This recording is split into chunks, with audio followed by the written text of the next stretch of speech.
O te foro fa fatalo fatu sa mo lo mai moanga le nei vanga o le fiafi ina ua 5 minute wa te ai nei le tu la e fa le tau tua fa wa wa Blue TV e mai se le proklame Tautai A'e ya mara to o na ya asiata le nei fu vanga o le fiafi le anga le nei fa so so lo tanto ma te siri le langi o mo fa ye fo o le te te mai lo to so i fu la le lei ya me se fo i lo nei o la vai vai e fa tau e fa wa ma ya ma fai fai pe le tau tua fa au pea le au nanga longo puiali o le tautua upu ya wa fo o e Samoa le atu pele ile loto ya le nganga fo i male fa moi moi ile nei fo ya so le aso o matua manta ina ile lofa o le tua io o le aso o matua i fa te ia le CEO o le Facebook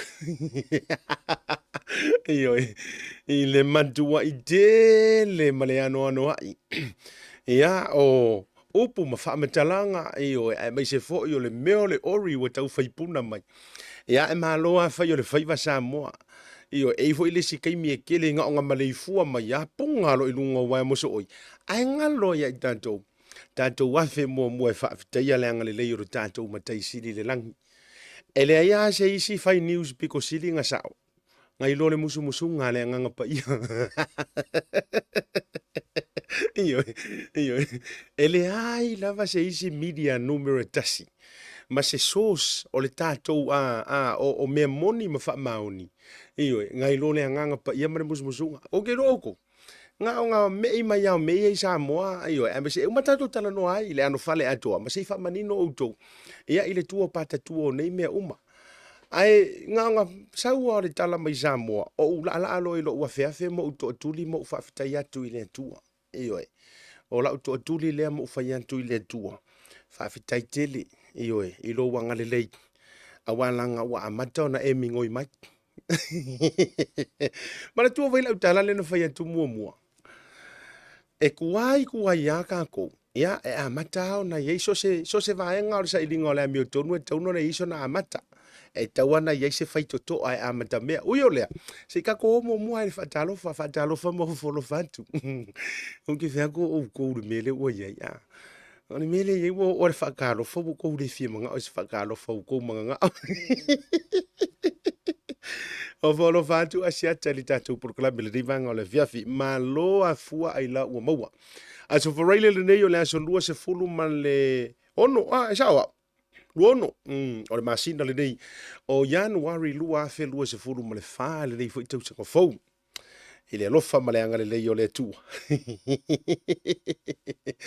ya a tai na mailo tau so i fua au le lei Samoa ya lunga fo pe au mangaru le ea le fo o tau maua mai ai lo leo ya mai se fo o le tau mafai longo pui le atu ya le tau tua male o nanga ale tau Blue TV ile le fo ya fiafi matango fie ile anga le leo le tua talo fatu feo ia le tala le lei mai se fo o tau fa tua ele ngata ile o la tau tiu te mara tau ngafa o la tau fatu ai ngata usi malo tatalo malo ana pongi fa aftai ila tau fo ipito la au ele fa ingofie e nei fo ya sor fenta ioi awala ngor kai miringi ole po le le sa mala mai ole la ungar fa fe au mara fiwa kakalo ai a fili ale tanga tai le teritorial mentua yo le fa talo fa mo volo fa tu ile amatanga ole tanto programe wo ma pa anga mai ole Blue TV ma le Tautai A'e ile nei va ngole fiafi fa talo fa tu asiata mo wo follow fa tu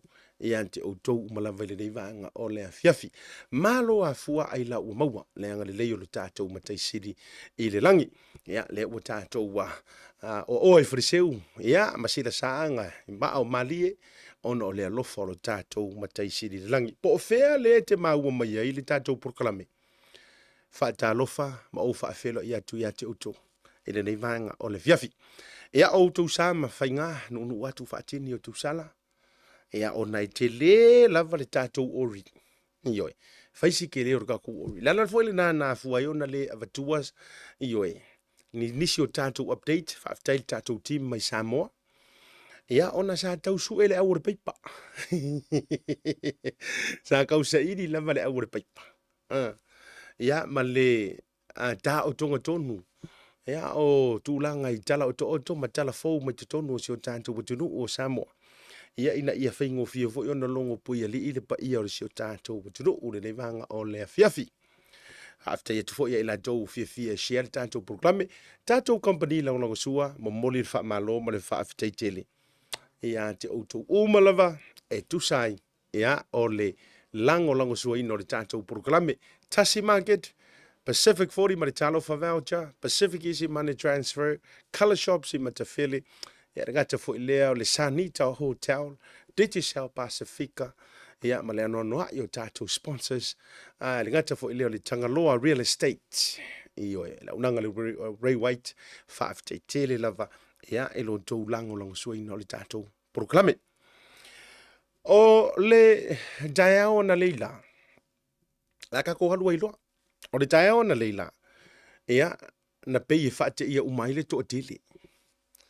E pei o le pā, le whaikikiri. Le whaate ia le to atele. E na ua, whato ato e langona leo le au whai news al TV tasi. Wako a koe langonga leo le au whai news al TV tasi. Ia, ma le tele o resi au whai news. Ina ua manu mai le tala si o tātou puturu u Samoa. Ia ua ia ao leo po malu le malo. Ia le sunga ya Samuelu. Po le sunga ya Sam. Ia lea na tapisa ma ua matua tele ai tala ma upu. Le ngata fo ilea. Ia o au mai au vatu matulanga umawhapena. O le tūlangala o lo o mai. Yes. O le confirmation so le maenga le na lauwa ia ao leo. O le a o whaia le tātou porklame le teimire nei. O la fo i ua iaile sunga le li loia. Sunga le li loia ia Sam. Ia i le teimire nei ma o lo whaangasolo ia whiutanga ina matulanga foi. I le mafuaanga o le loka ina o le sunga e Samuelu. Sa mawalaufsota inga nei. A le tātou ofisa e tawara mai le tātou pulenga. I le sunga i le li loia. Ioi. O lo tulai foi. Ia mo le sunga ia Sam. O se teimi lava. Ia ona public mai lava lea ma whaalau ilo mai e le foi o lo tulai mo le sunga ia Samuelu. E sa maua le confirmations e sa maua la u afsota inga nei. A o anga tu ia le sunga le loia. E ina ia vaaila na client. E le teimi le nei. E le o mawhai foi. Ona ia sa unua whaalau i tele mo le teimi le nei. Ona o lai wa e le ofisa o leo. Ia, ona o le tūlanga lava fo i ua tūla i mai mata o tō mai ei mana tua fo. O vaenga i o tō mana tua. E o lava fo i le li ilo ia ma le la tau ofisa. E mantua inunu mi lava i mōlianga. Lea e loka ina ile sunga ya Samuelu. That's one thing for sure. E mantua i o lanto nunu mi lava. Po o lea tonu me ta uo holding judges. Po o mōlianga, lea isa ili ai Samuelu. Ma le tua fo lea soana nafi. Le sa saunoa manino le fionga le minista e ui sa le itatau o na ia saunoa i le vaenga lea. Peita i lava ua iauta sa saa ma whapea mai. Ua uma sue ngā leo i le mata upu lea. E le ai se wha maonianga, e le ai fo i se mōlianga, e se uma. O sa wanga ngā mingi sa ngafi. Meaning, o lea lai akangia mai ua loka le innocent person. Pe a fua iai o lea ua. O lea la na mauale sa o ta inga ma le sunga le li loia. O lea li loia. E le o si tamai ta loia. O lea li loia. Eoi. A o lea au ta fialo na suafa. Ia au te iloa. Te lea nisi wangi angi suru ilunga i penga of social media mitulanga whapena. Ia o laena talo sanga mai. Ia se i mai a fo i whiutanga ina matulanga. E o fo ia te ia. O la fo ia luatu. Ia matulanga fo i lele o le fisiringia fo. Po o le atonu le vaenga. La iai. Ai lise me fa po le tatou. O le tala fo ia ma le tala fia me se fo i la tou. O lango i le fuafuanga ma le tūlanga i le mori maule ina i o ma le keisele nei. E le aise vaenga e fa po le ina ia tatou. Ioi. O vaenga umalava fo i o le process e tau lava fo ia. A fa pe fo ia wai e kau ke fiu wai ku ia ku leo le tūlanga pe ai se asa iri ai se. Na pau le fasi o tonga na o maua. E fa pe mai le fa matalanga. I se tātou wha mori mau wha tuatua ina i Samoa. O le vaenga lea e toe sa ilia ele sunga ya Samuel. E whaapea mai. Ona o whaamatalaga ua ia sau whailunga o le social media ma whailunga o penga ta whailangi. O loo a afia ai ma ta uai suafa o nisi o malu o le malo. E pei e antangia mai, e le o ngatasi malana mori mau le sa whai mua mua ili matanga nuenga o leo. Ai a whaila o le fisiringo merakasi. O le fefi foi le nei ma le aso le nei na uta mo whai e tula ve fiso ta il sunga komsina ya longo au pau.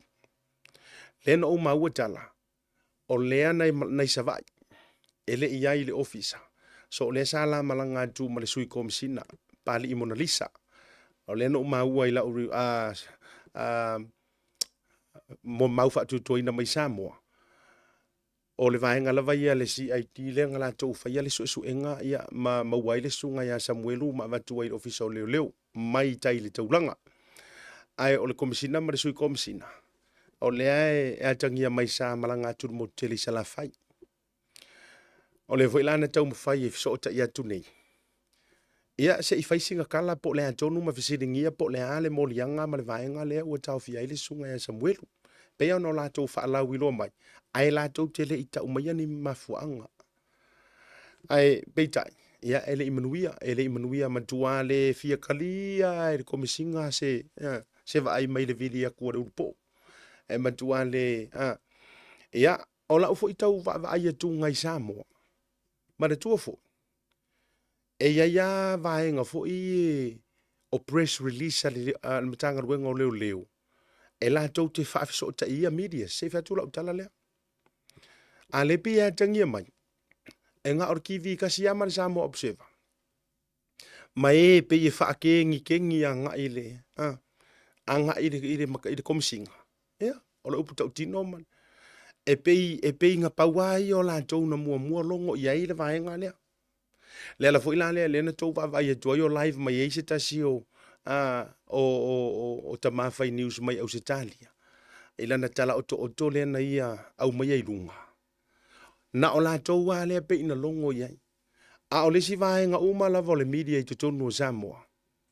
Ma tua le fia. O i fo ila aia tangia mai ai i le alanga e le whapeka ki whako se siku. E wavala mai ai ngā luenga lai whai. Ua wha HRPP whaasolo, ua wha porokiki whaasolo a ko ale whainga fo i el makanga ruenga o leo leo. Yes. Eioi. O le tato o unanga i Samoa le Bluwave, it's a licensed media. O lo totongi le tato taxi Samoa, o lo o laisene wha pisi nisi lalo tūlanga, wha o tau fisota inga. Lono winga, so se press release lava ia mai le malo ma matanga ruenga le malo. O le fo oa iei kokongu le tato o unanga i meo emaili e ka send mai. Paua lea. Na paua lea o le case. Le ai maselongonga. E fo isi au unanga ele o longoina fo. Ai mua lava. Wha mapu e mai ele. Ioi. Ele TV tasi. Ia ma le observer. Ioi. Ia masika maloa masika mafasala laulea le sau mai na Australia. Ia. O ta vai tu fo ile finga mai ngole news ale to ina. Ioi. Makua fia. Ioi. O te vai atu le whainga mai ngole news ale whai news Australia le nga e tau te sira fia te reta ua tuolo na sua whai nunga la uprokalami so le makua ori arakaka ioi o le mele te vai atu ai ioi o le si au wali ia le taimi se whatu la tala o te tala noa au ia mo tala noa atu le mele tau o le tūlanga fo ilele o le whamaoni ai o loutu tu atasi anga ka whaiak. Ai, o vai atu. Ma kua fia raka lea. E pei o le whaasala la unga mai ngole most one o Pablo Escobar fu ilele. Ai, awane ingalo. It's a shame on our country. O le excited o ngai kangaka. Inga ua maua. Pa ua maua wai ao leo. Se mori mau.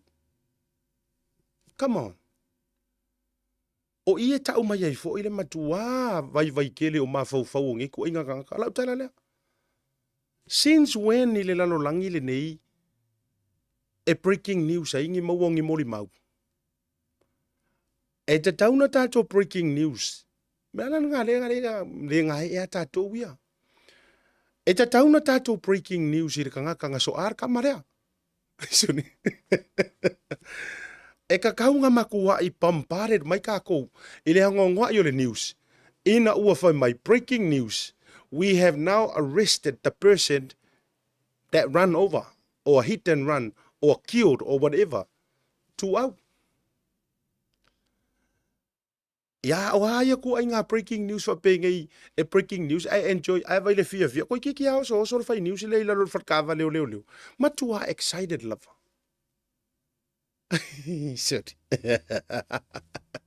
Iyo. O kua i fia, o le tala fia. Iyo, o le wa maua tino nei le tama leo o Samuelu. Iyo wa matua fia, o la wa nofo ila na sela. Oh, ka o kai. Sorry. Wa ia ngā kua inga. Ai a avakur ka ko news. Ai a avakur ka ko news ngai. Ai fa fonga ia kungu aka mamai me kau. E tūlanga o mea kau tūla fono ma me whapenga. Ngā ora kari e, but really? Really? Whapea maa tau o le suspect. Whapea maa tau o le suspect ngau. Ia, ai o le atunu ungu mera kasi ringei. Ua whamawina. E lele solo le suspect. A lea ua su e, kusa ua makua feli ua inga. Pa, most wanted le witness, le eyewitness. Ai maua le protection order. Ai file protection ale suspect. So o le nala mo o tola io ilan to e fia e tuli malo lo file maliu o sta mititilia o tu au ka ko fa ngoia fa penga wala ngai mafua uma si fa tula uia tala lea malau fa soa e mafua uma nga le fia ko akeli inga ua sau ngoa le mingi skanga nga fi ma fa mai ua uma ma kulang e mafua nga le fia kangaka le nga ya lo fa uma ko mikiki le ala alu ele ise ku ia le mali ko mikiki ele ai ma se si fa a mea o nga o le sunga tulo fa kai ya Samuelu malanga mori mau a o le sona lea ma le sa vali lea fifi ko kongo le fia ka ngaka ai le fa fonga mai o to fionga o ai lava o to ia fa unga o le vaenga le sa ia le aturu o le ele o mauar ka ngaka nga o ki ai mamali waitu au nga so angar ka malea o le la ese ale mea le la le la ese ale mea le la nga ia sia ka ko wa mio le winga na la utala le la ese ale mea le la nga ia ale la afa ngalo po inga so atu au. Now, did Sam hit or run over two au? O fesiri ngu merkasinga? O re kamalea o ianga runninga? The answer is no. Well, le ngai le o la vea le ngo Sam i suspect. O le la vea e kele suspect. Ele nga o le ala foi. O le kele yo suspect ia nga a mai fo ele si ku mana tu fo ele nga la vea mai ai masi fai pule o mali o vaele ia o le si sau o la auli ia o sau le si fa mai o ai remember la ele o la vea male ngo Sam ko kongo le si o suspect al fasili numeratas o ala mo lianga ia wa ave ia e ta ua la ngai te tau na ia se starting point o le mele Eyo. Lena mawatu so ta inga malelo ia sunga Samuelu. Ele ai se fatala no anga tele. E oa ile lo ia e makua ingenge fulava. Ile vaenga leo le tula fono le su e leo. Eyo. O le vaenga tonu le na. Ia. Le ta auto mai ai. Mole tulanga le silfia fu e tanto wa me se fu io le malulo tele le tulu. Ia, ele se mela tanto wa it's not the end of the world. Ai afa apea fo ila te fia ile mele o kula mai. E ka kaua i loanga ta en le ka ko ka vale luma.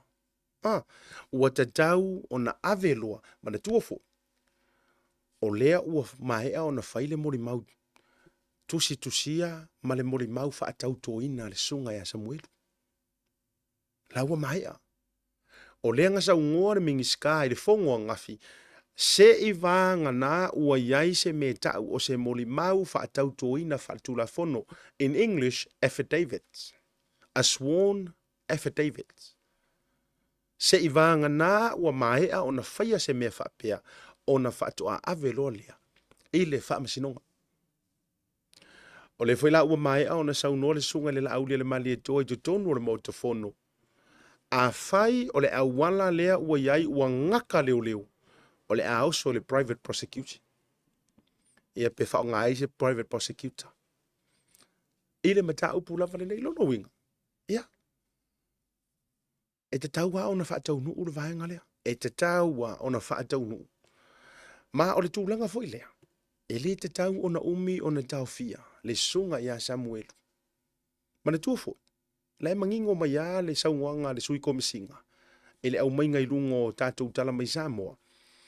O loo mo o mia Samuelu Mose whaafesilinga. Lono winga. Se I ave whaafesili. Ioi. O le alala ngai ala ina whai atula utala lea. E ile si kaimi o le makua overpoa dao ni usi au mai. Yes. Ah. E iei si taimi o le matua overpoa lava o news. Lea ngai e can mislead. Ele whaalongolongo ko akele. Au tau whaafonga nge ai sauru ko inga mislead ko inga news lea. La ua loka loa ile sela. Oh. Ioi. A ole vaenga ia lai avatu. Ana manino mai ali sau noanga le sui komisina ia pali Mona Lisa. O loo mo o mia Mose Monifesili e kalingi fesili. You know, he is being brought into the police stations for questioning. Ole vaenga langa. Lala wa yaila na loia. So, ole tūlanga le leile na. La wa yaile sunga le li loia. Ia. Nei rope kau ke whaanongo aku. Tau te leo iloa iai tūlanga ole. Whaatau tonga ole poro kalame mana manta au polo iai. Ia ale kau ke vesi ari rope ke wa umakuru kako poro kalame ukwe kalai kua sem. Matulanga whapena. Ai whaatau alava. Ia ai mese fo imo le silfia to telo le tatoto. Tatoto malolonga. So ukwe siakia. Po ukwe mo mese sika ko update. Le ango lena fiso ta etu lava sunga li lo ia ai le amatal tato poro kalame. Ia em whaio na oto maisi na whaatala noanga po sina vaenga. Pe a maua mai ala lato so te inga mala lato fiutanga ina ia male official leo ai tatu malolonga ai si ko siaki ka ko update mai Samoa.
We'll see you at the open homes.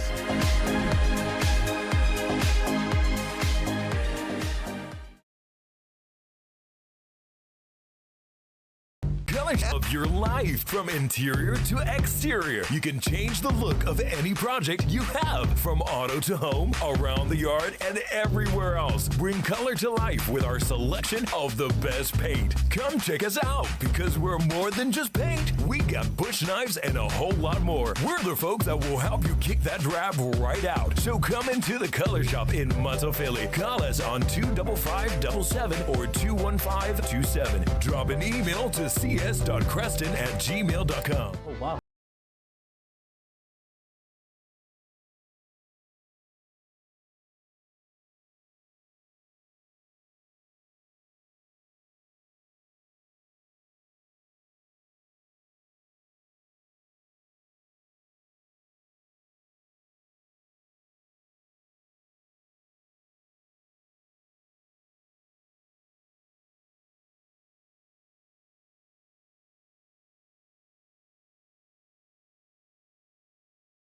We have the barbecue, please.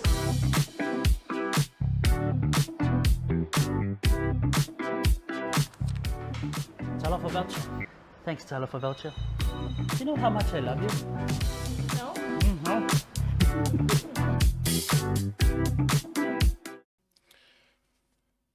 Te bira wati le wa afa tonu le tu lai fa le tau tua fa wa Blue TV ba se fo pro club le tau te ya le divanga o le afiafi. Ai fa malo to il to te lo tatu ngol proclame ya ba se fo yo wo ma pa anga mai ale au nanga le Blue TV I le dei fo I vanga o le afiafi. Ai o le tatu wa latest update le na ba se fo le taimi le la vai connectia jolo o le official la vo leo ya le sunga le li loia o lo o tu lai fo I mo le sunga ia Samuelu Sam le au I le nei vanga o le afiafi me se fo le tūlanga I le tūlanga o le taufia mana tua fo ia ele umi ma le tūlanga fo I o le ai walanga I le se vaenga matua matautia fo I le tauta o to mai ai le umi ai pe o le amakua lo kai fa solo altoa now let's tatu talanoa matato highlightinga la nisi o vaenga le ala wai ao leo le sunga e Samuelu le se a fai no le vaenga ma le tūlanga e te taua o na whaatau nuu le process ma le sāvalinga ma le amakanga we have to start from somewhere le ala wai ai I ao malo le malo now o a tonu a vaenga I e mana na oil official leo o a tonu a vaenga I e manga oil official leo now o le fisili o ke fia fisili ngia ai o ngai o mawhainga sau I o mawhaifuina toi tari makware koe fia kalia le fionga le komisinga lau kere fungia le vela no o meli ana nei no toi message fa nei le fionga ya le tofa au paulongo I tino Filipo o faiak ele I ka falo finga ngalo e ke sau ngoa mai se ikali mai ngai fa fisili iyo awa ele fia ya te au pa den on the media side of things e fa penga ele te tauna fa ilonga tangata pe fa ilonga media pe fa ilonga langu se wa avea mataitai iyo o te toi fa manatu atu I lau fionga le sau nganga le taitai o le tuanga ile na fai ana le la e lau koe fa manga kua o tau ia wa ta ua o fa aurulunga e le o le longa lua e le o le longa koru e le o le longa fa le mua e tatau o na o tau o mai umo o tau o vanoa e fa mala mai maka upu makali madu le ku ai a fa pe ke alu ke CEO ai e alu watu already tainted lo mafau were already a filongia oi o le HRPP po oi for the fast ele a nga oi ia o kali file mu fa ma vai a veles kanga kai fa lenga ole o ko nga ruenga ki nga po peke fast peke HRPP peke SNDP peke ole alava ai a watu umatangata Samoa uma you have to make time e kali ela ko ioi e kaunga fa lao kai walanga o to upu ma to tala se fa dura la u fa so ale o me uma ye ko ke sa ngoi e ma fai uma o no proving a tu nga to tala le fa maungi yoi o me uma ye ko ke sa ngoi mai ai e ma fai ono o tango prove atu e pe ya ngo proving a fo ili mongi le sia so le me le sa o le nga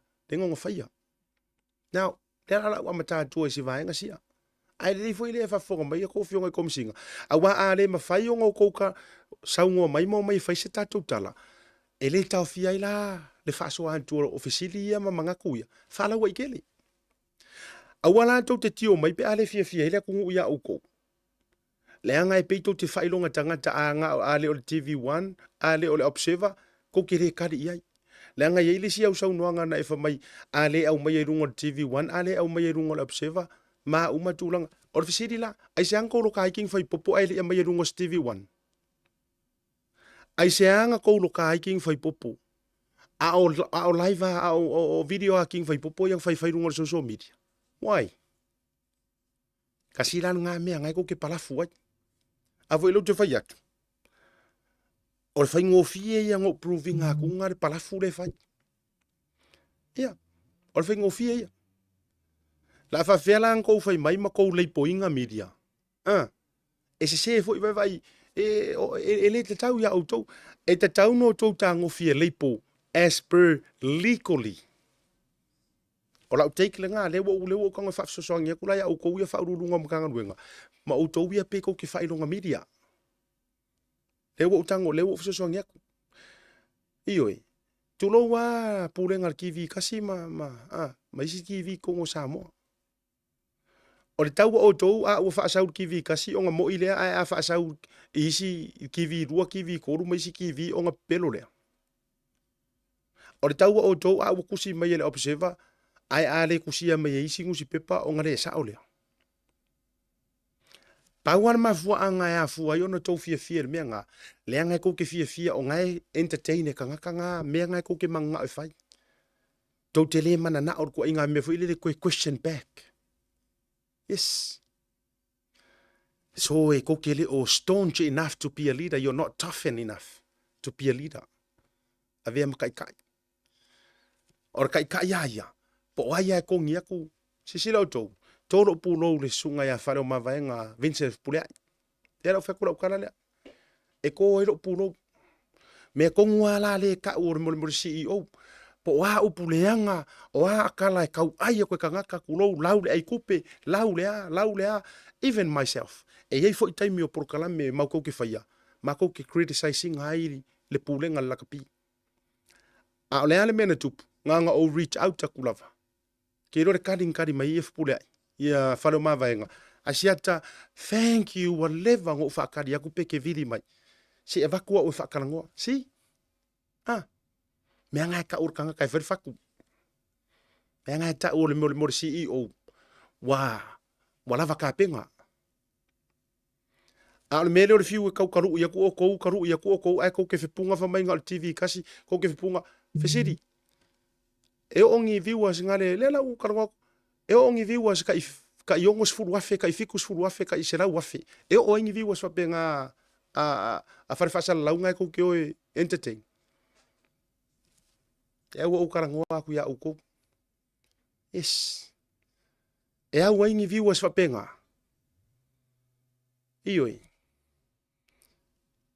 Tala noa e ka kaunga kou o mai kou ke whaonga inga au nganga lai maka i kangaka. E loa i foi o tau e tangata. O mai e whaonga au nganga. That's got a lot of viewers. Ioi. Le ua wakula lau ile ia uko. Wa uma aso nga le la koe karangoa mo koe fayaku wa kon kami nga aleng sa mga yor sa nga a Vincent Puleai wa kon kay mi olea catalog wa kon kay mi nga kay mi ngai social media. This is the season ole kau ke ofa kasi male internet swinga le lai old school old fashion akako. Me foi lá nga len ko apaka me HRPP wa ka ai mafala ma foi sea lenga foi lá va ko le introduce ko le fast le road show o scaling ale wa ya ko ifafo ale arcading for my ia ale arcadi ale kai le HRPP nga fai. Yes, we heard it. Se o me ala mo me nga kai fafo ele o ngi pala langi Samoa. Little did he know o sui de mafau sui. Ela leu ke fau kua koi fo ia o ko ia le ai anga fa le ai ile ma fau fa old school le America kai kuai le sui o ko ma fau Ka ko koe foi mai ir ka kom ka up. A whaapea o le tau mau, e molia sem, masu e sem, o ngā ua sau i lunga o le porkalame le tau te iai. Ka kia ia ngisi. Ka kia ia isi fia ngiwari, isi au fia whaasala lau kiwi. I'm not talking to ele au influence o ia ngai ka ngaka kasi wanga. Au mea kau media leo ke whaia kuai. Au media. Iyo kama ia lea e fe soro e uma long whakarangoa ku ise ka ngaka, filosofia vifor ngaka. Kama fo ride along le papa ku e piggyback. E piggyback le si le o fak. E piggyback mai le papa ku o le si ele alu e suengi nga whakarangoa ele alu e suengi kest. Ai ngare vai mai ai lea feed mai lo le blood oles. Le la se itoi fatula utala lea. A whapeala o le ua kou molia le mele mo mi ai se mo questioning e fisiring ier kamaro sa muiru. A whai o le peisi lunga o le whakarangoanga ma le Blue TV. Whapea wa ese anga kala ua whai aku i, ese langa mori maura ngā ua kou kia ia. E langa mori maura ngā ua kia i wale a koa. Ioi. A whapeala o le ua kou su ea ngi se mi le mele. Le la ua kou maua. Mak whaapea kou ke molia ngere kamalea. Onga o le ua sau ese langa mori mau. Now, o le hale ese. Maybe. Ua whaupopon mori mau sem. Maybe. Kusa o le ua kou le fia langa wala koe le ngo iken kar, la koe maringo o longo kingo au pa au, la koe maringo o ngarisa. Maybe o le mea nga ua kou le fia. A ola ofisili la. A whaila o le kou ke arresting ar kama lea onga o anga kala ua sau lunga. Whai lunga o la upurkalame. Lono winga. Koe whaasa o la le melenga sau ngoa le mingi ska o leo. Ma koe whaasa o sau ngoa nga lenga whai e lau fionga komisinga. Whai mai. Kou ke le teikinga ngi me lunga social media. See, you contradict yourself. Samoa. O kou whaafonga le lei mea ngei whaafonga le mamanu le atunu. O tau whaafonga ngei le koe wheke e ngai o mawhauwhaunga o ngi ka ngaka. Sau ngoa le mingis ka ngafi whamai, o mea e sau runga social media mau ke le karia.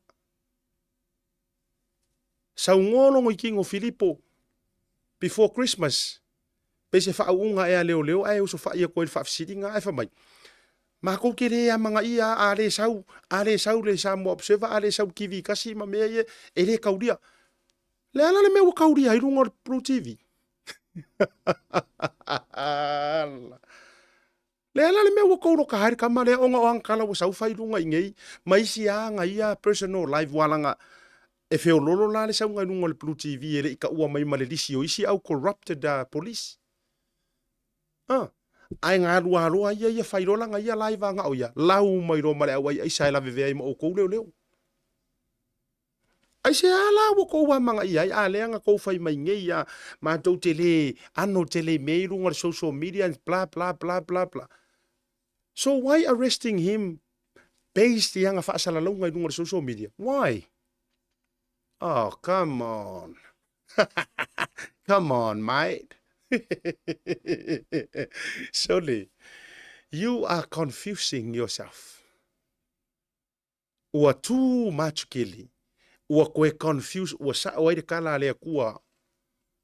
Ile urua ikusi ar kengese.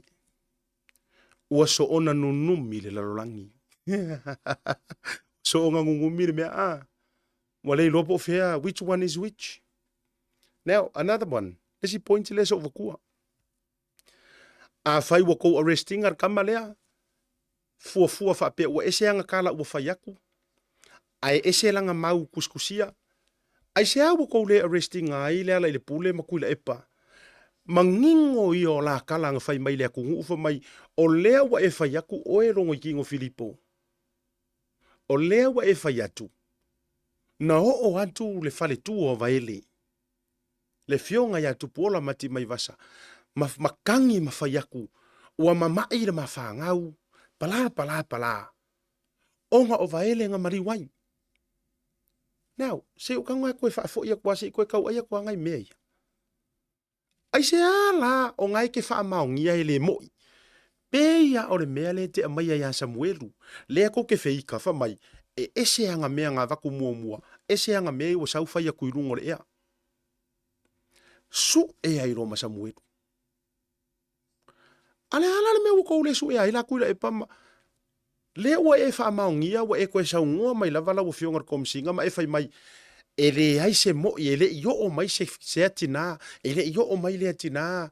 Ma fai mai se kangi fa bengei. Ai se ala ua le fai e se samangia. Se mōli anga inga ia au mai roa la kuila e pa ua ovare rua fai kara pelu. Why? Ai pia te ata fu ile le piki fa ale ango iai. Tuni. O le a e ale mele kaunganga. O le fisiri. O iai se mea o kaunganga. O iai se mea o tau fiufi. Now you've got Sam. You know, it's meant to be. E ka kaunga kou maua. A wā a whai ua tau para a ai e lokar ka ngaka leanga mori mawinga e Sam nga soa. Ngā ua yo tau a au. Na ua vatu le leile tama yo tau a au.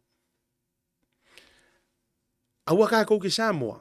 And I'm saying this with maloka loko karikongu ka ika o le kangaka e matau i lea tua. E ave ese o ka kou mawhauwhaunga mai le worst case scenario. Le ngai ke le a kangaka kapisa le mele fa mai le su e kamarea. Ioi. E ke le a kangaka kapisa le mele a. O isi fa mai o le su e se me kiri. Now, i le suafa o Yesu. Ave ese ia. Ioi. Ai o upo le atunu u ma le anava le atunu u e asa le faiva le asa le masalo. Ai ona o le tātou tangata ke risiano. Ua kako karikongu le mana la vea i o le akua. Ia mamao ai ana ngā kua i ngā mawhauwhawola. O e fo i le ke whaafonga mai a o e kongore makangaruenga, a o e whaiangi kau purepulenga i sesi lava o lo i kua, po o lo i kangumalala, po o lo i whea ngā ke whaia se mea leanga i kamalea. Ia e whaia ma e maua le loko kāwika. Ia e maua le loto tāwita. Inga ua maua kunga lai moe saulo. Kuro markala le au ngā le a saulo. David, ngā ua mawaro a vangoe ki ri ri ngā ua leva ngā lama lama iawe. Le are kari ngā kari e kāwika. Aua. Ia mamao ma oe le merenga. Lau foi la lea tu alalo. Lau ku alalo le lewa ufai aku mo u lau challenge lea ma o lau lui lea. Oe lea la whaafefe aku ma kokongi kupe.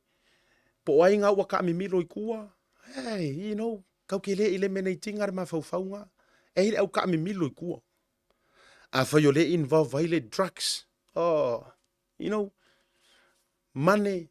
Ia, le wo whai aku. O a umangi me whaasuka kwai oi. Ia e ola makau i lea kua. Ia e ola matau i lea tu. Le anga kou kei loo kou ma faufaunga o le si kaka kuloa le mele o le drugs. Walanga nga o le meo le au fia ai drugs ma le au fia wannabes. A o ma faufaunga sa o a mo mengi o drug lords. They are the gods. There is no other god. Dara la wo fa ku ya uko. Ioi. E o ai loa ku ai nga ma faufau ka manga le pio a. Aka ku kalangua ka manga o Pablo Escobar. Ioi. Ya, kamo El Chapo Guzman. El Capone, vai. E o loi ku ai nga ma faufau ka manga mo drug lords. So there's no other god. O la kou au akua, untouchable. O ela lea ke wha o ela lea ke kau wha aola fia ola, vo ilele mai wha aola fe e solo, ma e kau su e kupe ai i, ai wha pia mai e ke teikinga se o whaia ke alo pingi pai malawhai. Ia e whaia e lua kanga kai ala uka ua kuia o e ke whakai kai ai. O le tasi ma le tuspa ia, Marcus, e mai Kongo Samoa. O le kasi ma le kuspa ia o kawika. Ia e maua loto Davita, kali nga, ia mamao mau. Fai iai ka ngaka ia la fai aku ia oi. Po aia. Fai iai malie. Peke ofa maia se milionga. E le ma fai ngo fai. O ke le fai al faa vale valea. Tulo. o ke le fai ar fa vale le sa fai e skama vo sia ya kulo wale uso ya kise o ke le fai ar nga vale ma me ang fai ya sola le antanga ta vale nai lu nga lau le va kam tu lo le sunga le Samoa le oi kangola fai e lau kalanga I'm not stupid. Don't even tempt me to do so. O le longa lua ka ngaka o ke whika ua ia oe. O Sam. Le anga aka ko o le mori mau o Sam leu te whai atuai. O le whamainga whaakongu mai e aru e kiri la auri kulou le sunga le mingis kama le sunga ia olo. A le ale melenga whai e Sam. Ia, o ke ropenga nga umanga whao ngai Sam o ngā koru se lau. Aru sa o aka ui ala auri ma. O le nga mai whanga ia uma ka uma ki sawe kiri oe a uma a whaare kiri e kau mea singa. Kiri oe ngau kai vai lima. Na vai ka koe e. Ia, le nga. O ka ngakala ngai ko o rua o ke kango e koe wha manga kuaku. Ia oe lea pe a wha pe o yeingi a nganga kau pure pure wha pe nga. Mai o te whai atu la utara. Lungo le nei platform. I le suafo Yesu. E ki ngei ai. Makuli e se ai ko inga loko wha pe nga. Makangaka kau pure pure lenga. Ioi. So wala kau ke masaro salo maka ko mafau faufu. Ile nga. Ai a vai tātou te masaro salo inisi atu langa langa ua mafuar ka ko masaro salo solo i le kulanga ua whaiangi e malu o malo. Leanga ua makua le add apa a tau saunoanga ma mea ko ke saungoa mai ai. Ma mea ia ua kukupu mai ma mea ko ke whaia. O lo winga ngā lo ke whakoi makua le add apa e sa oeriki ki sa vai makua le making sense ele make sense makua le making sense mele. Yes. Mua tau te whai mai e le kauriangi whaalelenga i runga o social media. And yet, o lea kou ke arrestinga kama lea o anga upu i runga o social media. Saule mingi skafa mai ua umanga whaisu esu e ngā case, e le kaulia, e le whaamaongia, e le langolongoinga. The question is, why looking for him? Why? Ai a whaila o le ua angoa makaulia runga o social media, which is in fact e koke maka mamai ai proklame ngi. Yes. Koke mai mo mamai ai proklame ngi le Tautai A'e. Whether you like it or not, you will have a time to watch this. You will always make time to watch me. Lenga ke sila fia. E ke lorele. E yele sa o mar fa maongi o la fa so. You know that. Yes. Me fo nga pele halo wika i fia e sau koe nga a e makua mo lali lo kau. Ioi. Po le halo fia lo fia fa o lima ya ke au mo lo fia tango mai ya ke. You will always make time to watch me. Why? You know. You knew it. E ke loa lele. He is speaking the truth. You know it. Yes. O ke re karangoa aku mo kau whai mo kau whaleanga malea. I am speaking. Of fact, this are the fact lo ke whai akua. Leanga anga ua e susu mai la lau sunga ko singa se I ka whaafsangai ma e kadi mai a fasili au ke whai akua. First and foremost, e ke kango discredit isi media. That's to be honest. You discredit us. Whaafkai le Radio Samoa. You know, whaafkai le tano ava. I acknowledge o ke kango acknowledge le sunga ya savea. Whafkai le o nganga. E oi. E lau whaakula ukala lea. E o ke whafkai ngai uso I Amerika. Whafkai ngai media. Me o lauti tala no atu me tau media. Whaftai telea. O laila kou ke lango I le ami o tonu. No. Mau ke leo ka mo whai pungi Sam. Let's get this correct. Anga wo yo to wa au Sam. Ioi. Nga wo yo ko wa au Sam. A ole mea lea mau ke au nga inga mau mātou fi na watuai. Ole makua ese ole treatments le wo ko whaia ka ngaka lea. Mare ka ngaka lea nga mo lia le nga so a inga kama leo ku au. Ese ko treatments le ko ke whaia hisi. It's pious. Yes. Anga whaapea e le se whaipule, e le se kangaka e kerengi kupe, e le se kangaka kau oloa, lea e masalo mia I le lavea lea. Oh boy, wale vangaroka. O kangaka uma fo even HRPP supporters. Le feika uma de keisi le ma me uma le alo lofa ya li mongi. Ke ro kangaka uma ngai mua ku vai rua de su enga o le amia kong. Yes. Yeah. I'm telling you that. O kangaka uma ngau ke ro e makua mua ku vai rua. So e mai po o ingara vea ka mai kiki dia. So e mai po o ingara vea. A vai foi la ka kur karangore. Au tau sira sila ngere karangore kangaka ngei le fia le merea. So le, makuale po porle malius ka mai kiki. They don't care whatsoever. They don't care. Ioi, they don't care whatsoever. Ai o le kele I o le maufa maumonga. O le tele o le maufa makalanga sala kua. O le kele ia. O le kele o wha makalanga sala kua. Le aunga umanga I le kangaka lava le kasi.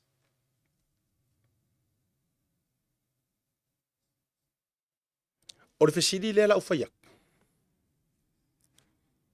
Au whafafonga mai se tangata I vaiteli. Ora fesiri le.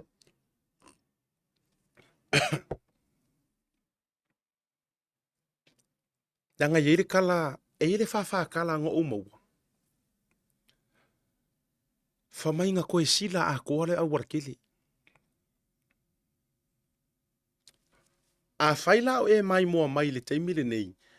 A e te nofo lata e ai au tawhole o ngā ele pore o ngā whanua. Lea na maliu ai lea tali I atu au.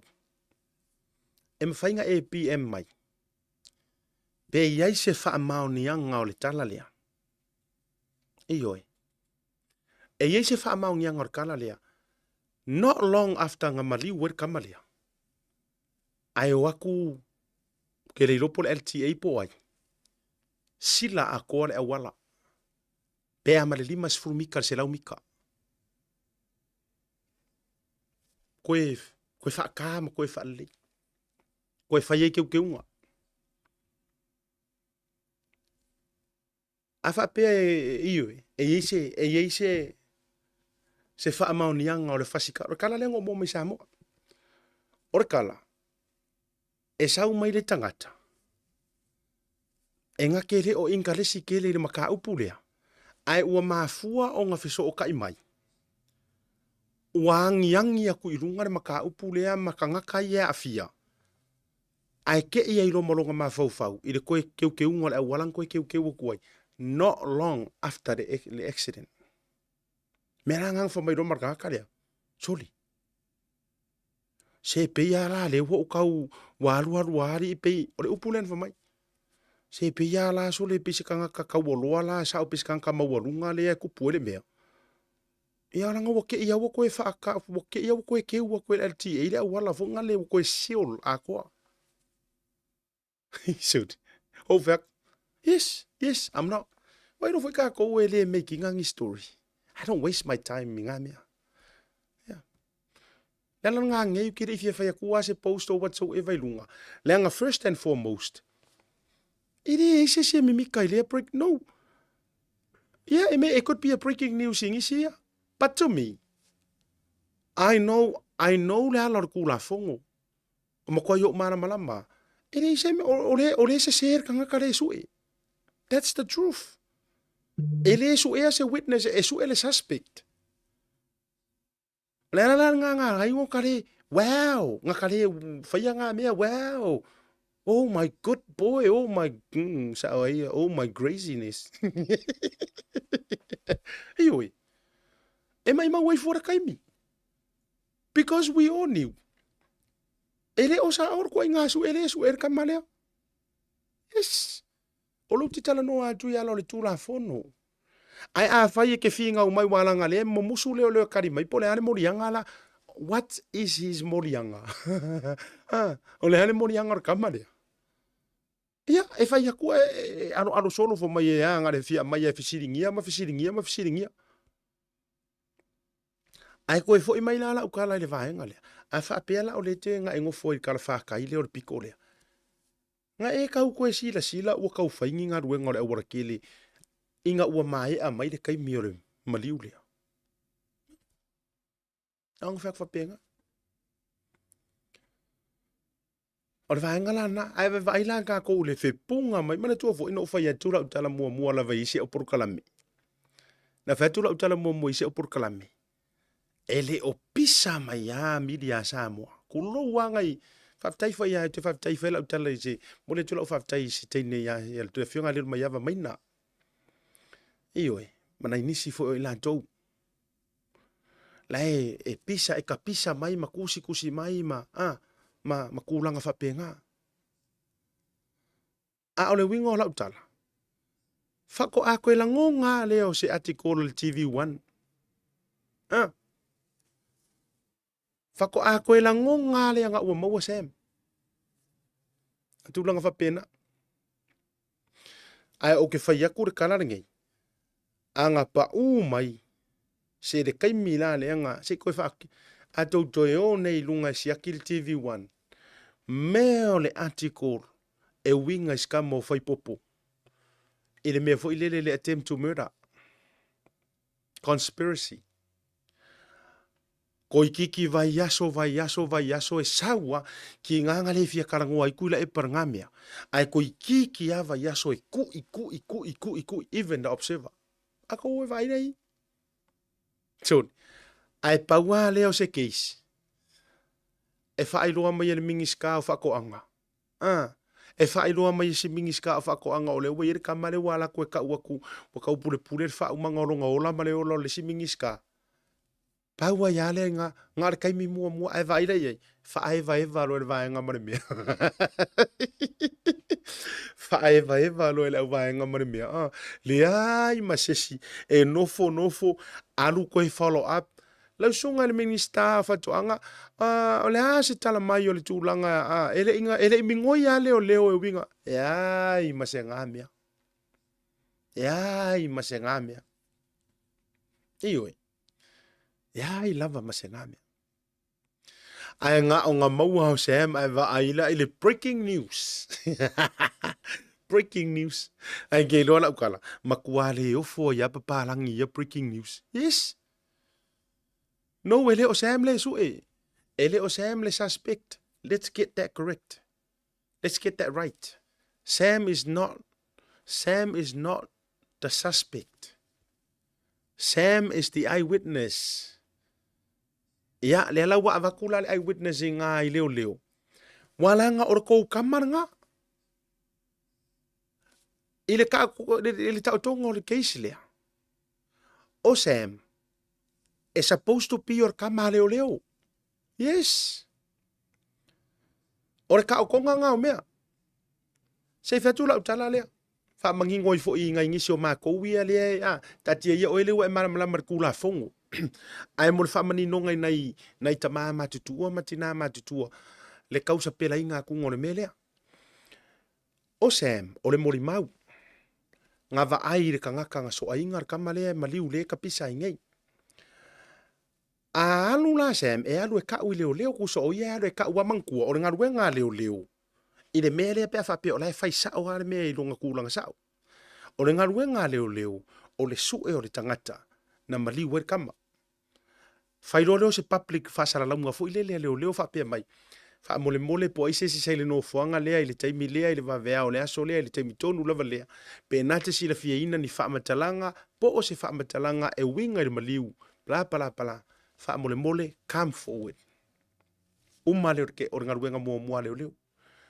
A fa longo kula oi. Fa pe o au pai. O au kongu la le la vea le mea lea o au foi ngova ai. O le mea lo ke faia. Piki runga ke fongi pe fa pe ke fia vidi. Hello, la u fionga komisinga marko officer.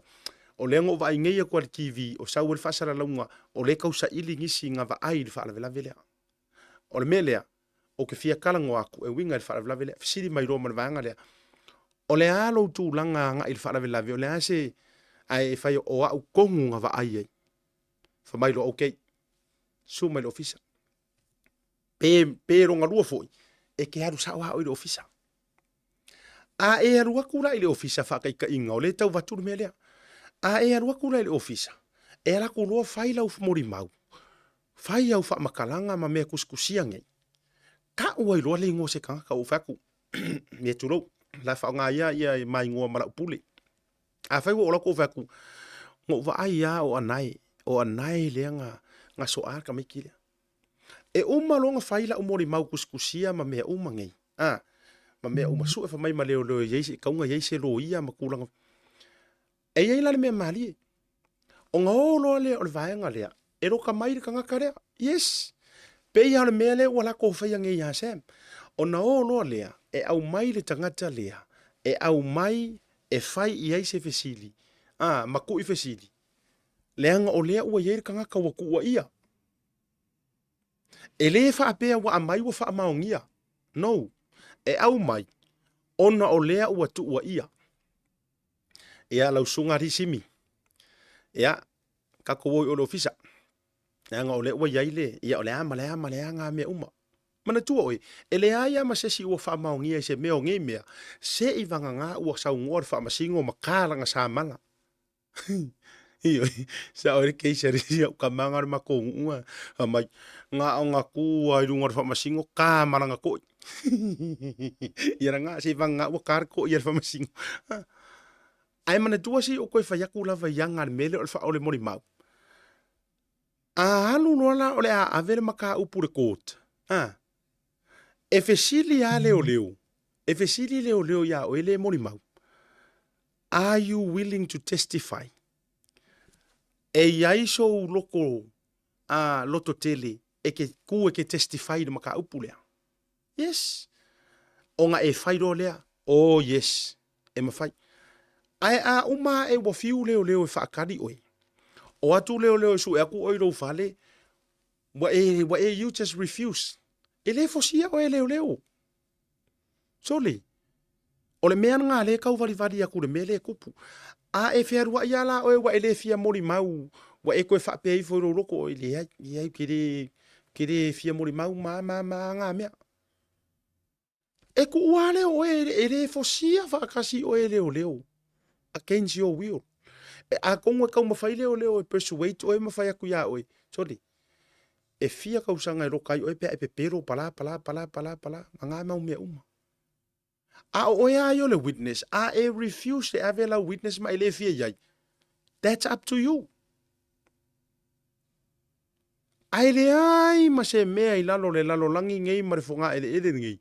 Wa uma e nga. Nga e witness e become wanted.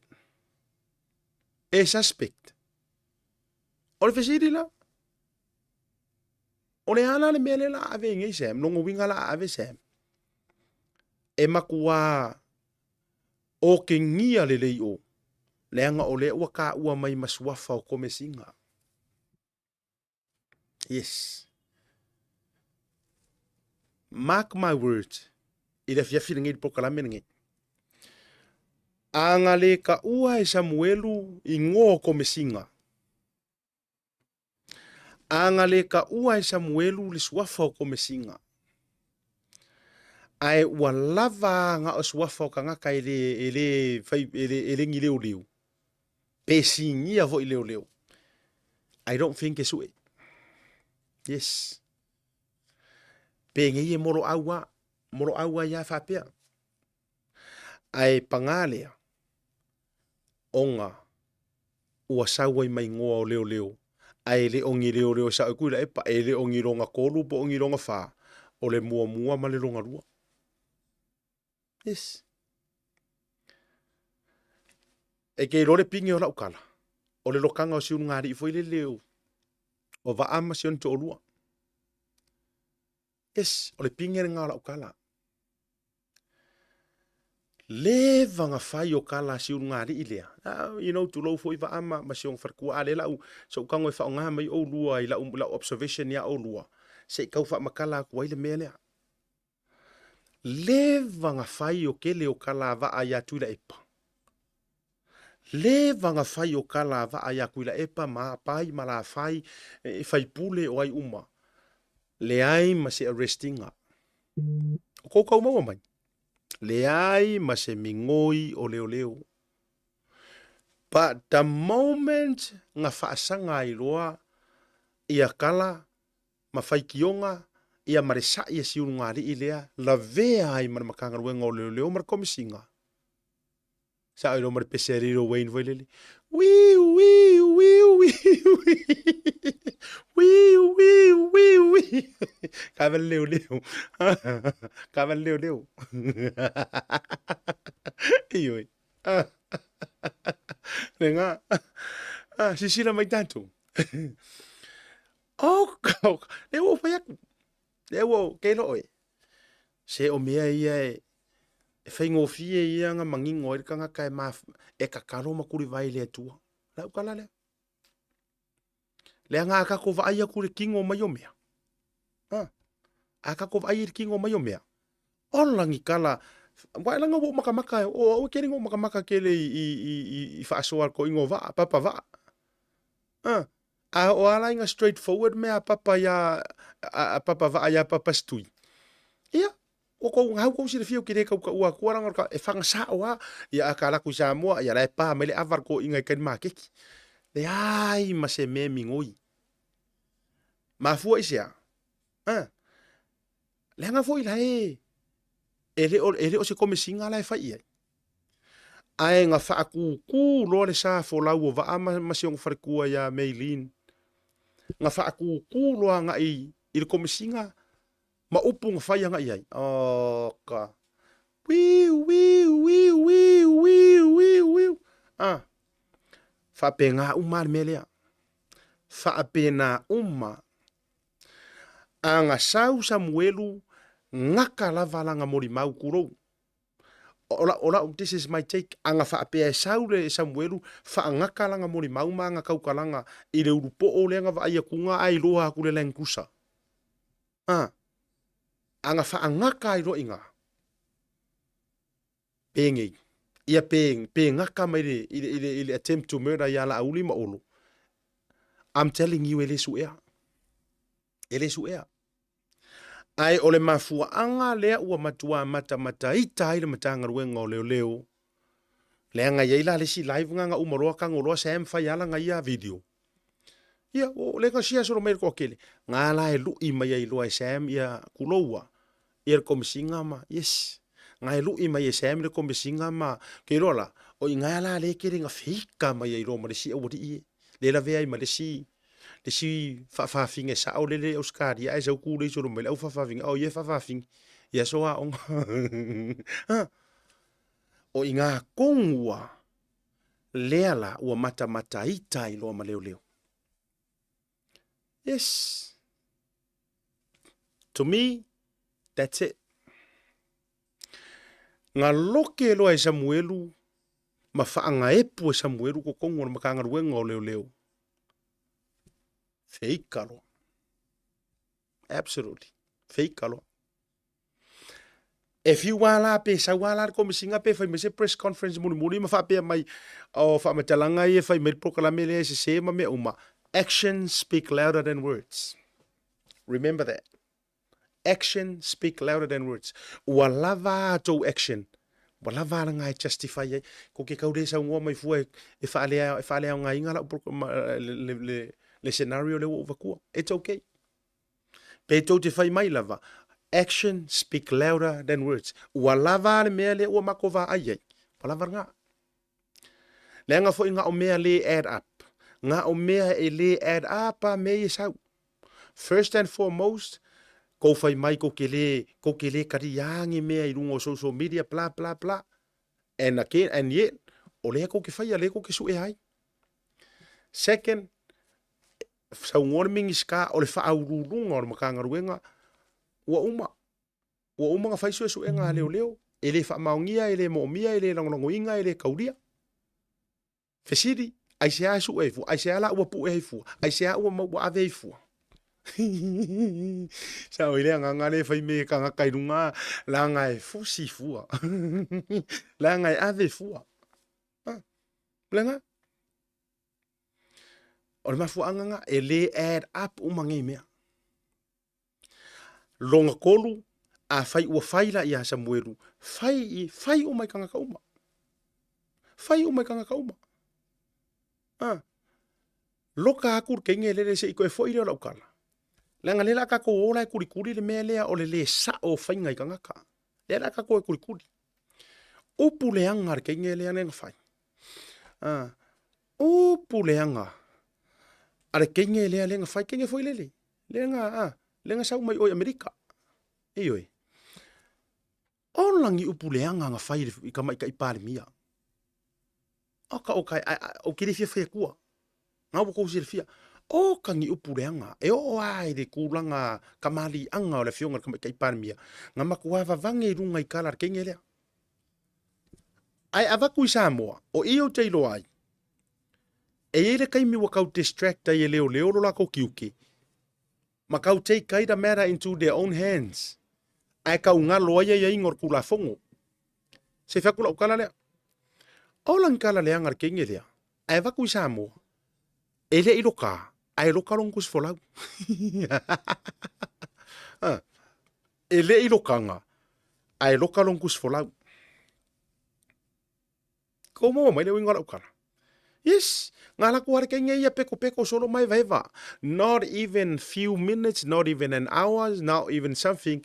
Se ingo foi le sela pe fia le li fasa lau oskaria ngale makwa hallelujah kwa fia mai olo no for nei to tonu ola na sela, and I can tell you that vai ka ko ye.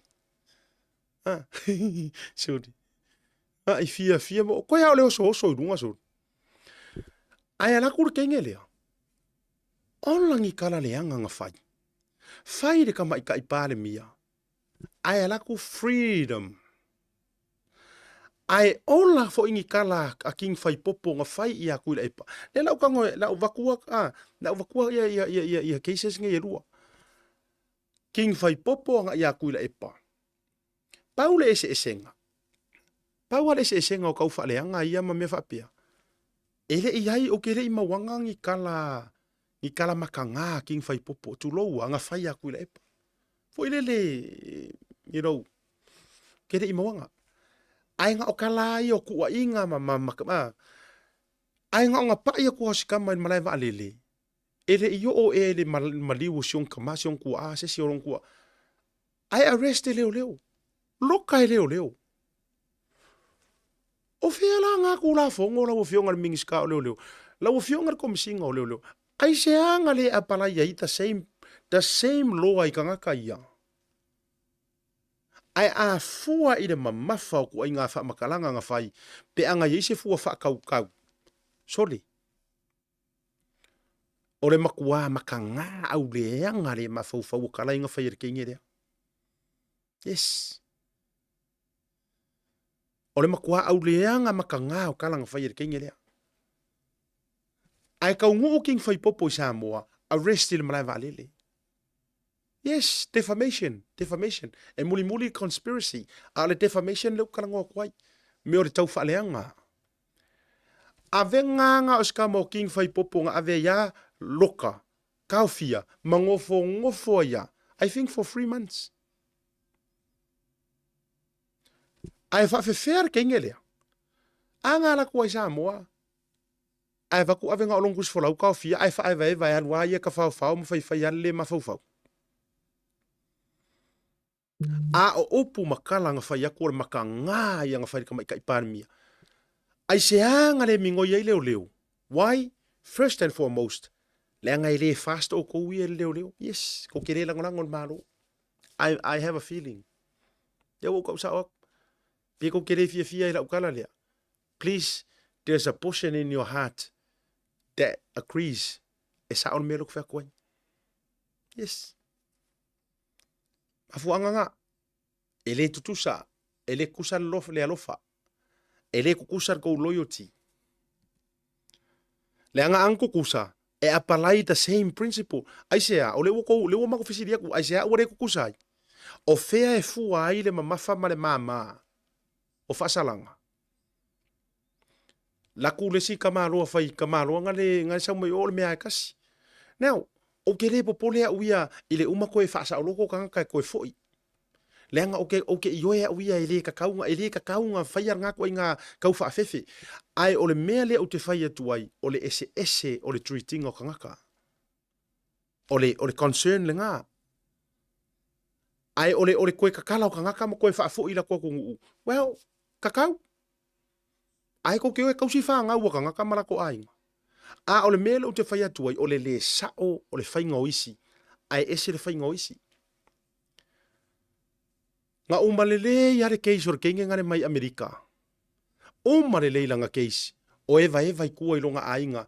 She still has her freedom. Ai whaafeska mo king whai popo. E umanga kuri langa koru e masinga pe ungo masinga. Ole defamations. Ole a mangalo release. Ai koe serva kuyai le morianga conspiracy. Yeah. Wai vai ka ko ye. Ah. Ai ala kur kengelea. Olangi kala leanga fa vale valea kulo ngo fai le fionga ka i pa mi maka i ka yo le kungu. Ai milimili. Ai milimili le lelo nga ulu. Ah, milimili o nga ala. Mai nga rukus folau. Mai nga rukus folau ka fio fira wadu. Ai fe kau lale umi olau malanga. Fa yo de ke sau i ke kulo wa ya. Ya, fi lale umi olau holiday. Koru masinga ya. Maria koru foi masinga ya la ka mu fai koru ya uma ya ko e mawala return ma ko ya. Soli. Ai fai e si vaenga le si urungari i leo papa va. Ala ngore ese senga. Ore ese senga. Ele i la vea mai makanga ruenga o leo kau whaleanga pekinga. Ele i la vea fo makanga ruenga o leo ele ka i mereng faking fai popo. Ele i la vea makanga ruenga o leo. But guess what? Ele ka kanga ua o makanga ruenga. Yes. Ele ka kanga ua o makanga ruenga. That's why. Ele i mingoi. Ore mea anga whea koere le pausor mea whenga kam mo iso roi ko kele. A o lea la ua mingoi a kuloa ma papa va amasi o nga wharekua. Alu. Loke loa male komisinga o leo. Male makanga ruenga o leo. Ah. Whaasanga mai loa male. Whaasanga mai loa male komisinga. Whaasanga mai loa male leo. Ai lokasi ungari. Ah. Ole ata fo ile na. Ole ata fo ile na u te va ai atu iai. Ole mafu anga fo ile le ua makua su e whakaka i Samuelu. E le su ea Samuelu o nga ole hit and run Samoa. Nga pau ale hope le iai o le akungu uri keisi lea. Ole malo ma le private prosecute. Pau anga. Ua le ai se wha moe nga o le keisi lea ni makanga ruenga o leo. And I am telling you that. O kere o whakua se kala. Ale nga saungu o whau alonga fi. Mo no can. O no. So to me, ole mea la le ave Sam. It's got nothing to do in a hit and run. It's got nothing to do with the conspiracy to murder. The only thing they have taken him into custody because of his bad mouthing and accusing the police commissioner, former police commissioner, assistant commissioner, Pauanga. That's why. So ele se mea kauke, awara kauke, o kulanga fo ile le keisi leo tu au. Le ua wha mangingoa. Ngara kasi ala ka ko wha moe ngaola. Peor kara la apostolo Paulo. O le wha moe ola. Mua. O le malo. Pauanga ar wha moe ngai au wele mele i kai. Lai mo i sa ngari ngoa makua ya ale. Lai mo i le lei. Kwa yo ufa ka wainga. Ua oti tangata. Ua maua le mori mau. Ua yai maisi mori mau. O lo yai male ainga. O le ua maua evidence. Maisi mea. Ai sa warkala. Ele lava. Ai asu e maingi mori mau e wha ale lava. E ngale kasi ale mori mau leo ke kau wha longo ku pe awhi o mori mau nga. Ale ua sau pe awha pe nga. So to me, ngale pauar mafua anga le ua fua ile ka loka o kangaka. When they go wrong against the police department. That's it. O le mea lea, lau fionga ka mai ka ipale mia ma lau whainga malo. o I e kaunga liu e ko wha. Liu ange ko wha. Pele o siaka ko wamio. O lela a kau whai maisinga ku. Ku whanga lele fiki. A silent ku kau kere oiroa. Lango le mianga lela kupu. Lela peila a whao ngā mai le wha fefe ar makanga ruenga o leo. So sesi ai kau fia speak against the police department, arrest. O le mianga lela kupu. Kusa a upureanga le malo. O ifo, o la ule fafangu. Lewa fangfangu wa kurfenga malo. O le a mama sangia o tau tamani anga. Vai fai a upureanga kanga katfenga malo ele mingo leo. Yes. Who are they protecting? Definitely not the public. Definitely not the people. Ale kau karango kanga ka ai fa fefe mele arrest. So they're not protecting the people, the citizens. Are they protecting the government? I hope so. But by the sounds of things, Afi Aotearoa le hangar kanga kai e whaire maro. Elengi meo happen. If you want proof, ale proof leo lau kala le whaiak. O kangi upu leanga ma le nguku leanga o kenge le ngā ruaku. O kangi whorofolanga ar kamaro whasara lau Australia lianga nga whai. Ai waku ele wha maungia. Ai waku e wha merkala wha masingo. E whisiri mai leo malako evidence e wha mai ele lava. Ia sau e merkala. Wako e wha masingo ele lava evidence. So whose fault, whose lack is that? Police. Yes. Leo. So who are you really protecting? With your so-called duty of care. As a sworn police officer, e iai lau kau kingonga o le amio kongu, it's called duty of care. O ai inga o lau kiuke lea ma lau kau konga lea. E le whaasiria rou ainga. E le whaasiria ngi au sokanga. E le whaasiria rou uso ma rou kua whinge ma rou kua ngangi. Ai e ke ku e pui le ku la fongo malanga amio kongu. Fair. Ar mele iei. E kau nganganga kuloa mau ke kau karangoa kuloa mau ke kau. Who knows? Ke loa o rei tā leo lai whapenge mei fo ia kia. Yes. Wai pe e paua leo le au wala ko ke ka ngofie. Intimidate ai ka ngaka mako kau mawhai fo ile le shutdown. Pe a kau mawhai e vange aku ngai maka upuia.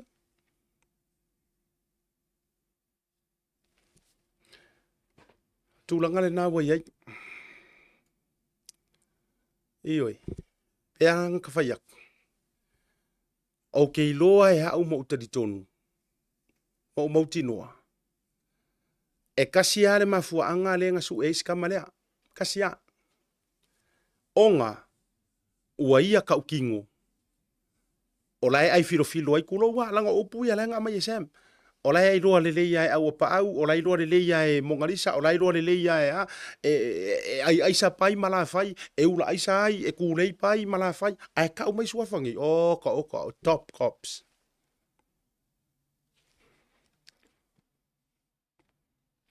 Tatatun manolonga. Tako koe foi mai. Se kau siaki po isis kako update mai Samoa. Ya mai eta tofa salong fa business.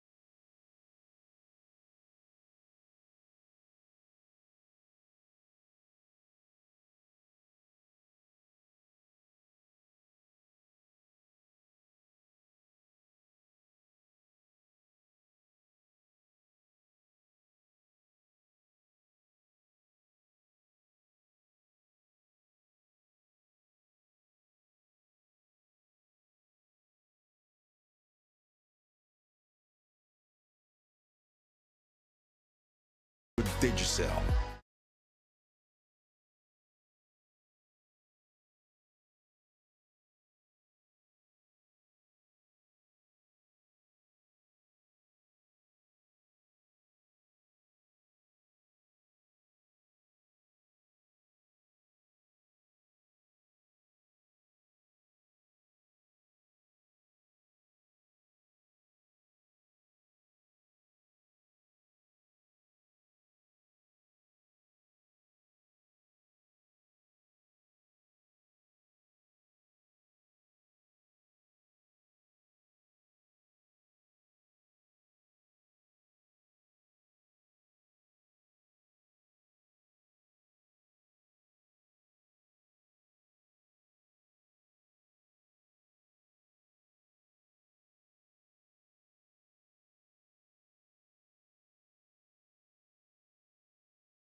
Tasi Market. With 3 locations around Auckland, you can get fresh produce from farm straight to your table. Grab a bite at Tasi Pacifica Cafe or get a new look at Tasi Barbers and Salon. Tasi Market, your affordable local.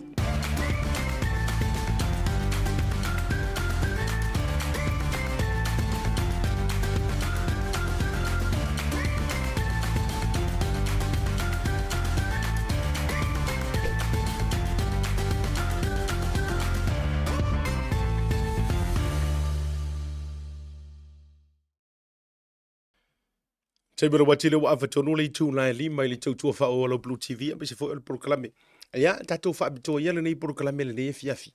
Ya ona o le update le tu langa fo yo le sunga ya Samuelu o lo o yaila vai le official le me se fo yo lo yaila na lo ia tu langa fo yo o le fa mo moenga ma le tuala. E le ai se vaenga o le ta ofio Samuelu umi le official le. O le ka finga umi o Samuelu. E le o se malo si anga le na o leo leo. E oi. E le o se malo si anga le na o leo leo. Le na maua neisi ta mai fso ta inga tuai. E le legal team. E le o se malo si anga e loka umia i fua pe tau fia i Samuelu. O se malo si anga na o lo ili mo leo leo le ai. O le malo si anga faa le tula fono le court. O ia inga i nei New Zealand te tau ona within le lusu mar fai tula. Ua tula i Samuelu lumo se hearing ale court. E le mawhaila ona so ona tau fia telefo i e leo leo. Ona e leo ia la tau le pau ale na. E lokai o le pau ai e lokai ma tau fia i o e le whare pui pui. E au mai e le wha masinonga le vaenga le na. Leo leo ia na o le arrest lava mwhaatino le la tau vaenga. A o le tau finga marongo fo umi ai. E leo se mea ngā leo leo. E leo iei fuso lantou maro si anga. O ana o le whaamisinonga. Mana tuala. O cases whapenge. E pauale me le tūla iei rumo le whaamisinonga o na tarosanga le o le loia. E right o le tamale o Samuelu. Ma tūlanga ina ia te tala i tua. Langa client. E tele laina o pose leo leo. Ai mana tua mai foi. E le o mōlia Samuelu i se ingi whala au whasa inga. E le o mōlia Samuelu se wha o ngā lima. E le o mōlia Samuelu se kau wha makau. O le mele iei o le mōlia Samuelu, onga ongi kala i runga social media, which means there is no threat. There is no threat to the community or people that may have offended. E le aia la se kele ia kiau. E tūlanga ia wha le tūla fono. E le o ia se mea kaupapore ai fua, ma kele ai fua le ngunguru fua, ma le a ila tau fua iwa kele fua le mautala. Le anga le o ia he is not a threat to the community. Remember, e maa fuanga refuse, o le ka ala winga o le peyo le kamale i kua ma le wha awau peo o na tau fia. O le pule whai kua kasi le ngā le wha msingonga. A le judge. Not the commissioner, not the assistant commissioner. Pa wale la tau vaenga fai. O le o e fai le lako arrest le ngā o ngai fai le arrest. Even though e le o iai ma se crown ngā mai e le whamasingonga. E le o iai se warrant. Nothing whatsoever. Yeah, that's another issue. Lai sort out te loia. Le ngai le se. Mango foi veso karuai ngō reach out to the office of whamasingonga. E le o iai se lako warrant of arrest. E le wai issue mai e le court le merenga. Nothing. O le mea la ia, e ile right leo leo, to go ask you to come to the office for questioning. Ai le mawhai ngā lako fosia se mea fo ilele e au ngoa ma se warrant of arrest o se mea whape ngā issue mai le court. Ai ako e fo ila ile mea le tupu le taimile nei, awale whaporer ko kele. You know, le ngai kakauanga o se i whakaungu upere so enga le ngau iei leo leo. Ai a whaapea e tūla i rumo le whamasinonga i se teimi vave. Wai tātou tele o maua la ia ngā Samoa ia. Po o le ale umi whaale tūla whonoina e tau fia i le tangata. O na maua leo lewa no e tūla i rumo se whamasino. O i ngei New Zealand, 24 hours.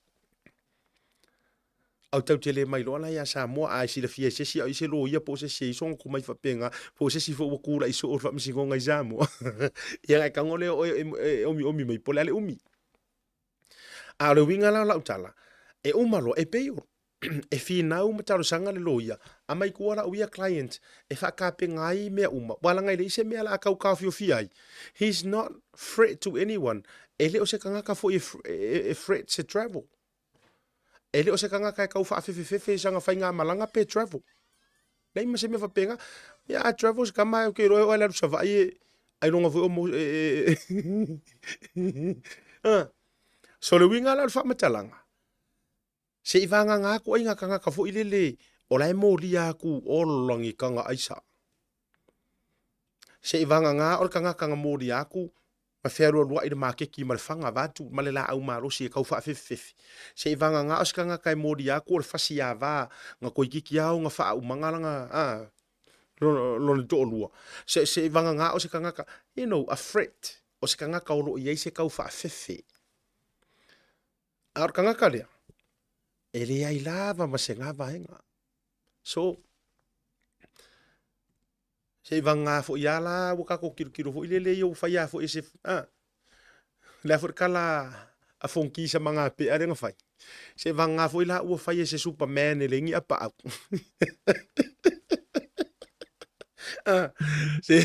se vanga fo ila wo kula ilu mo se superman le ngi apa kama fai pawa vo ie le ngi apa fa ko ilo le ki nganga le ai ma se fret wa ka sira le me te lo le ata sanga ye sunga loya e pa le me a avela nga client o i kang malala fa ka inga ka fa ka ka ye ngi ya ma se me ora ele o prosecuting se me that's another thing o le it's so interesting o le makua mali e o le to inga case ya ai o le fa ta we no le vainga au fai tau watu mo umata matatu le stelo le tunu ue sai. To a de leo ilanto o lo sai le nei mata upu. E au te langona fo se mata upu o te tau wai malanta mai. Ia, ona whaataritara noa ina ia le. Le mata upu le nei. Ia, se i o kau kilo, se i kau vai ku pem whainga kako korosinga mainga le tatou wa production. E o le te tau mai tau atu o lea e pei o whaatapena mai le whaatara noa ina o komisina. Ai a whapea o le mawhaina whaatara noa ina mai e pe mawhai ona is tatou update. Ia, au te lanonga fo i o lae e mawhai ona ia ai sila tu iei, po le ale tūlanga o le. A whapea fo i o sana public press release. E au te iloe mawhai ona tatou watua la velunga o le tatou ai e pia mana ia fo si kako korosi ku iai le tatou production team a mawhai ona tatou au mai ai lunga o le proklame le teimine nei se whaatara noanga ia e mawhai ona tatou korosi ai lunga o le tatou right now ia o le tau maua mai tala po le ase sau noanga la tatou atu malolonga pupule se kau sort out taku pe mawhai kako korosi mai lunga o le tatou proklame ia se whaatara noanga le sungar kumsina.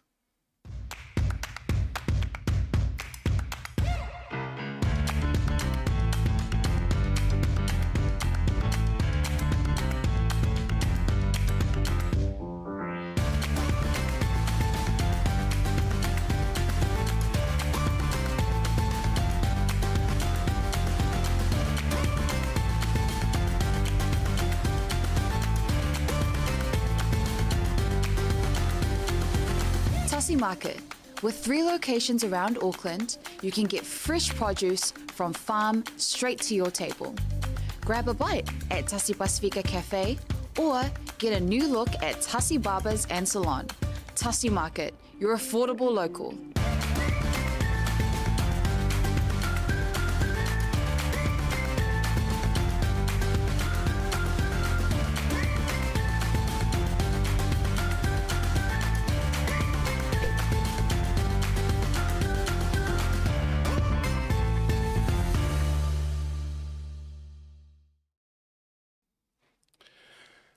Joloso minuto le talo le tūlai ono le lafa to ama watua. Ia i le tūlanga o le whaataranoanga ma le tuawhinea maina.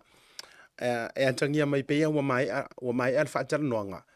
Ai o le fato a post mai lunga.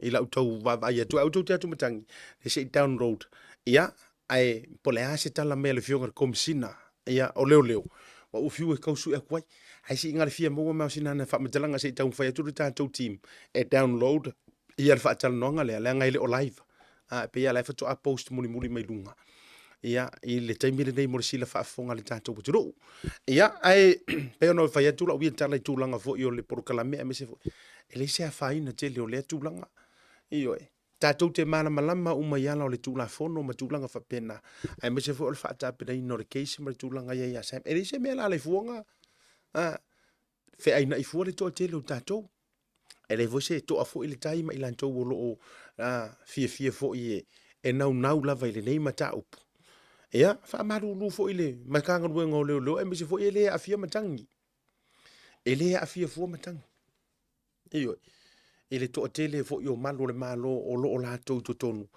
la to te faia ia fai unga sao matulanga fa pena e te lo la ukala e maua yo ko ngeki I wish I can mention their names se fa tu la utala o leo ke kala ngoa I leo I Samoa o le au fai fusi pa o le au fai ka ai but e au mai ai ka ko informations fo ile leo ke ngofo ma o mo fa pe fo lo lotu ka fio lai o le ko akile ia o ilan job o la lau ke lore mea kongu mana mea sao ai la nga ele ma faina o mai tau te tala pe a fa pe ele o sa o la nga kasi ale janu e au mai umai mea uma nga le fio nga redi komsinga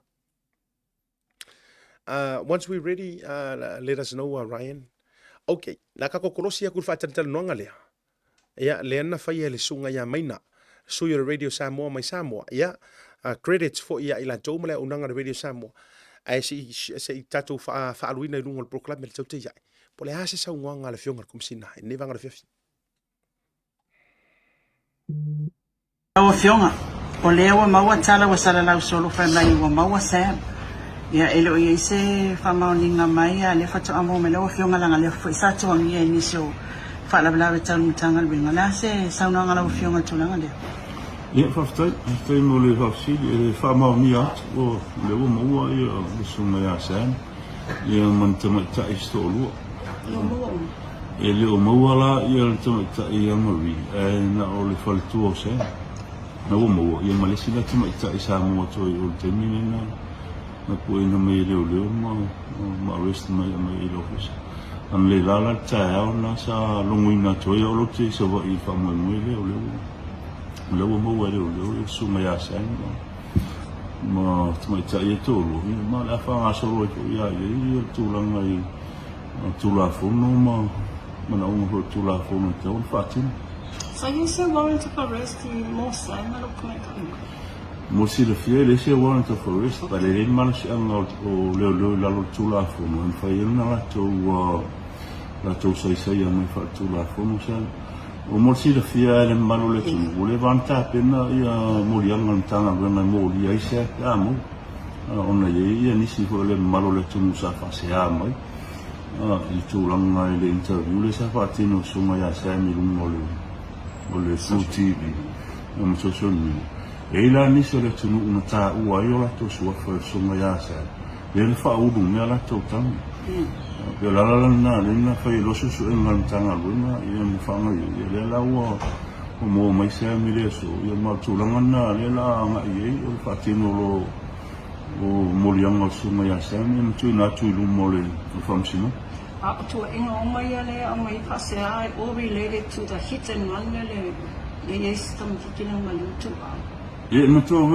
le interview sam fa pe o ye sai lu mo le no fanga sa tu por fa la vede ma le interview na se le ta uengo isi tangata I fa pe na ai te mina na ia va ai le na ia me se fo isi tu in ho pe na ai fa le o ni si fo li fai pule ta ueni si o fam talanga ia ma me o mana sa o yesu su nga le o sa fa tino o ma su nga le o ia ma tu langa na ele fai te no tali tu langa le ono le la fa nga yo mi tu na tu lu mo fam sinu yo fam sinu nga ho la mai le ilo ma ton mo nen ta u fa lo me la mi ton o te lo o le va fo yo na ona salalau le nei taupu ko mo o pena tfailangi e se foi i tūlanga le interview le sa whaatino e sunga ia sa ia e pawan me fia whamanino fia whailore o mātou ia mun muta ia tūlafunga e leina se tūlanga hoa whapeo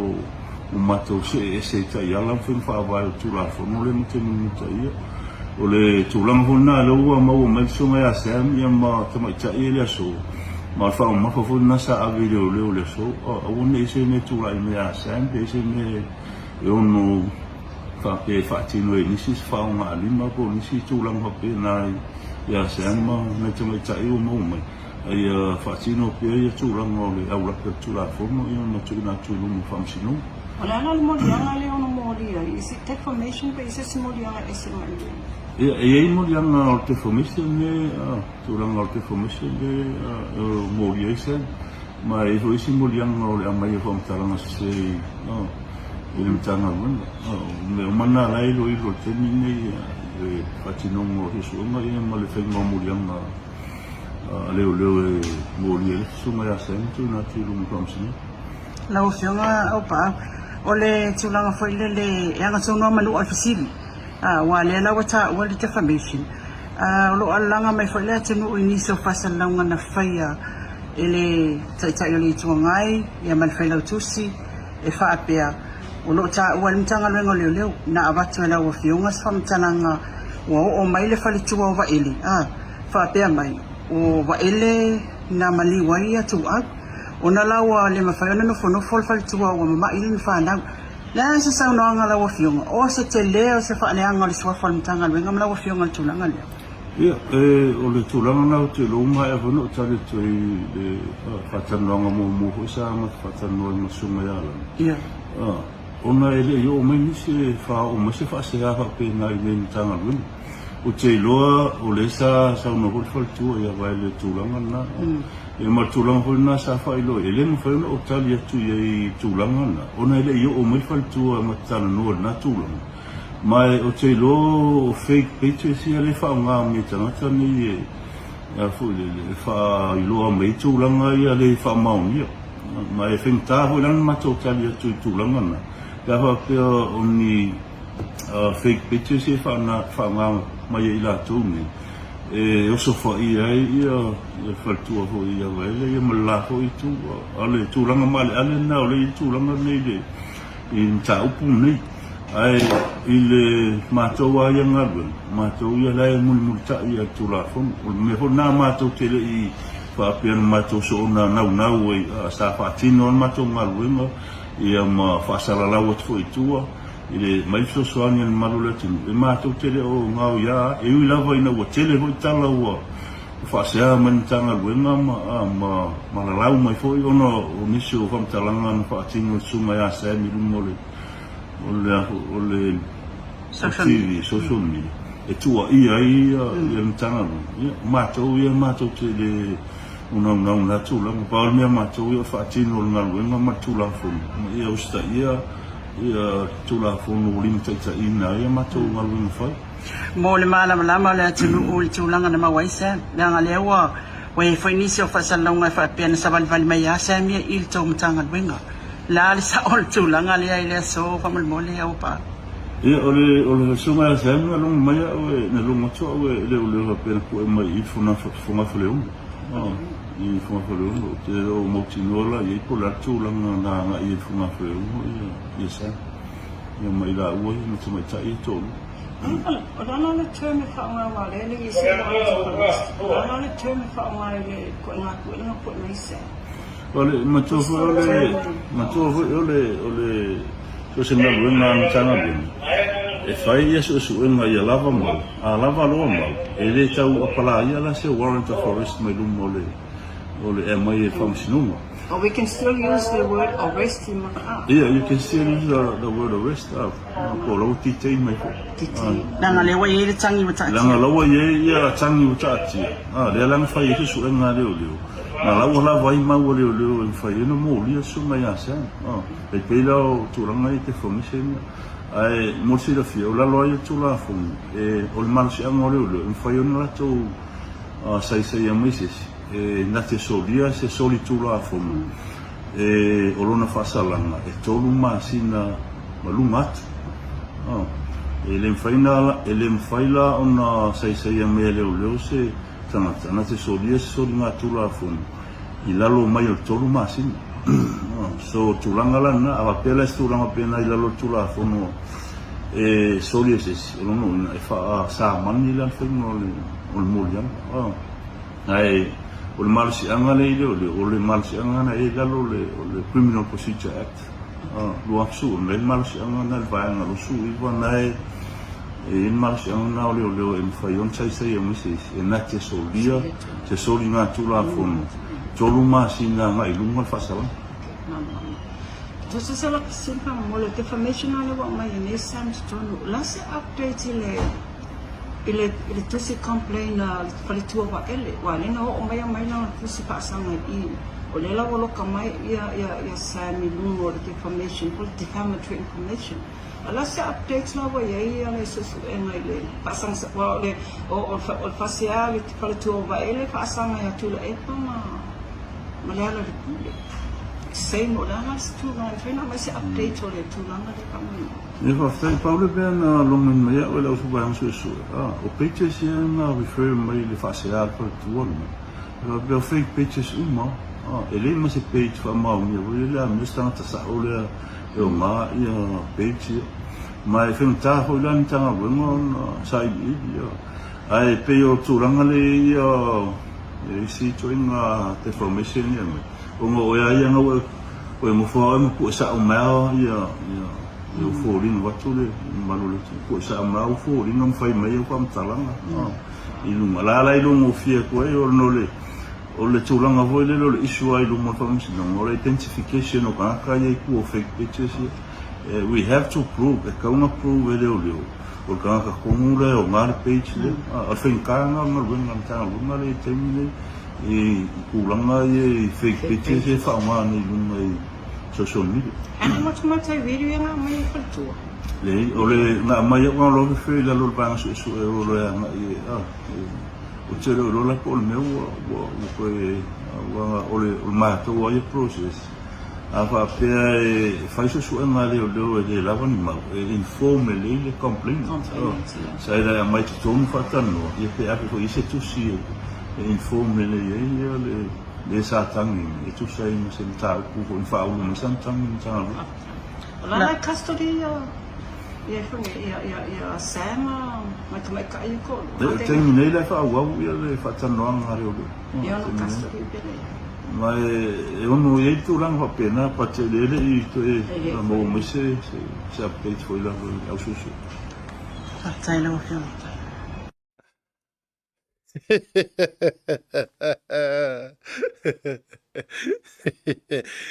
e jelo ai se me no ia va ve uma ta kire fu ma angry face no ora por kala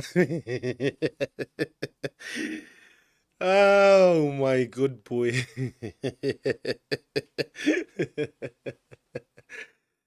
molil fa malo ma fa tele ya maina vai ia pola fionga ia liro mai ava mai na vai mai le suiso upo le Radio Samoa. Whaftai atu foi ia I le unanga le Radio Samoa.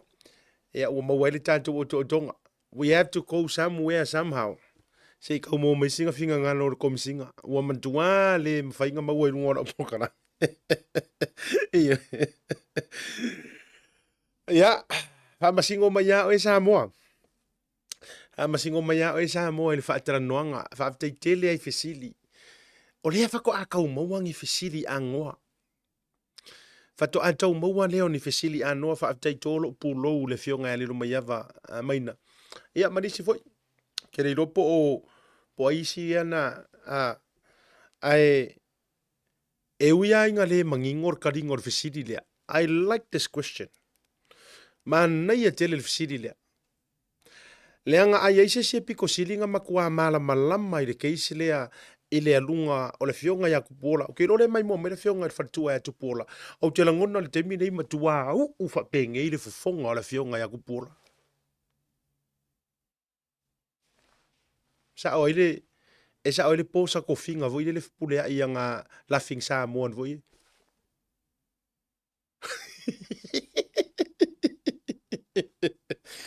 Iyo. E na ufa yatu. E whawhewhea. E whawhewhea o na saunoa mai le fionga i komisina. E le iyo o aku se kangi. E le iyo o aku se complain. A o lea ua whaamaungia mai le fionga i antupu ola, o la ua ka oko i aile complain. Ave i aima video, ai kala ngua so o mai ngei fake pages. Ka fio lai. Ta fio lai ta fefe le me wakupu.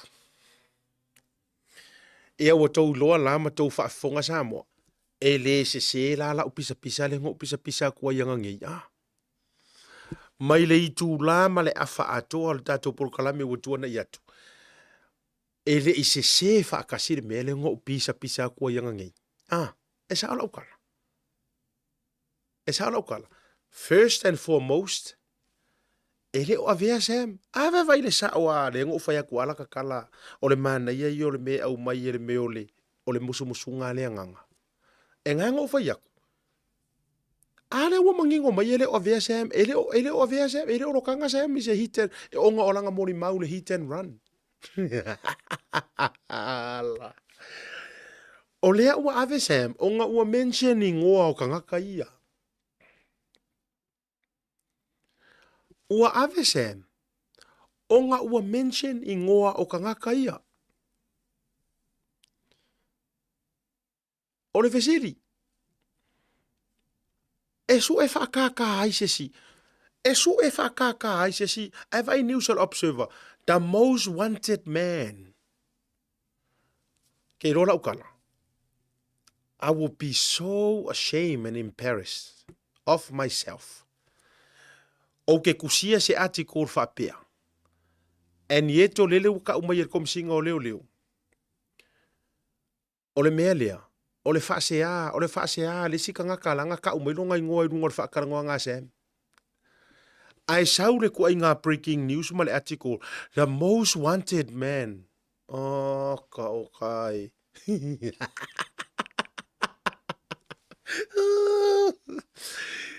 Ai a e koe fo ingi. A e koe fo ila. Ia malanga lela whatu nela utala. Now, who of them? O ai o la ko uianga ka ue Sam ingoa. Lea ua oso i leo kau. O i leo oso i leo le iaile suenga. O lea ua mangingo ngei. A lea ua manino la nei. O le suenga le nga public mai isi kama. Nga sue whapeangisi. Nga sue mai whapeangisi. Ina ua avatu le tangi e tangata ia ia ila ko uianga kau whaleanga. Nga o kou public mai whapea. La ufisiri leo ke fisiri ili komisinga man makanga luenga o leo. Nga kou sue maingi kou, nga kou whailoa public maingi kou public notices. We are looking. Nga always hanga whapea le kako defamation. E mawhainga kali mai e se loo ia lea mea. Ongi au wala i o defamation na Samoa wa public mai peo le wanted.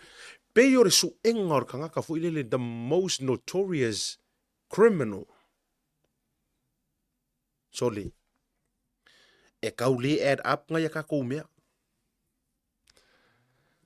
O feangi mea fai mai ere i o akure ki ngā le fionga i wharikua i a kupuola. E fai aku se kangi o leisi mea o fake. E lengi fake pages. A o fea le video ngai sa ungoa. Where is the video clip? Ngai mangingo le lea i le sa ungoa ngare ka ika i o rikua ngai. Isn't that good enough to make an arrest? E ave le paua le ko ke sa ungoa mai ngai o le paua leo. E fai eisi arrest.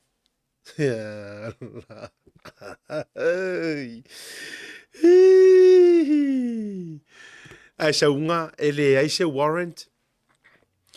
Ai mingoi leo onga wakangi aku kangaka. Now, se ko e fo ia kua.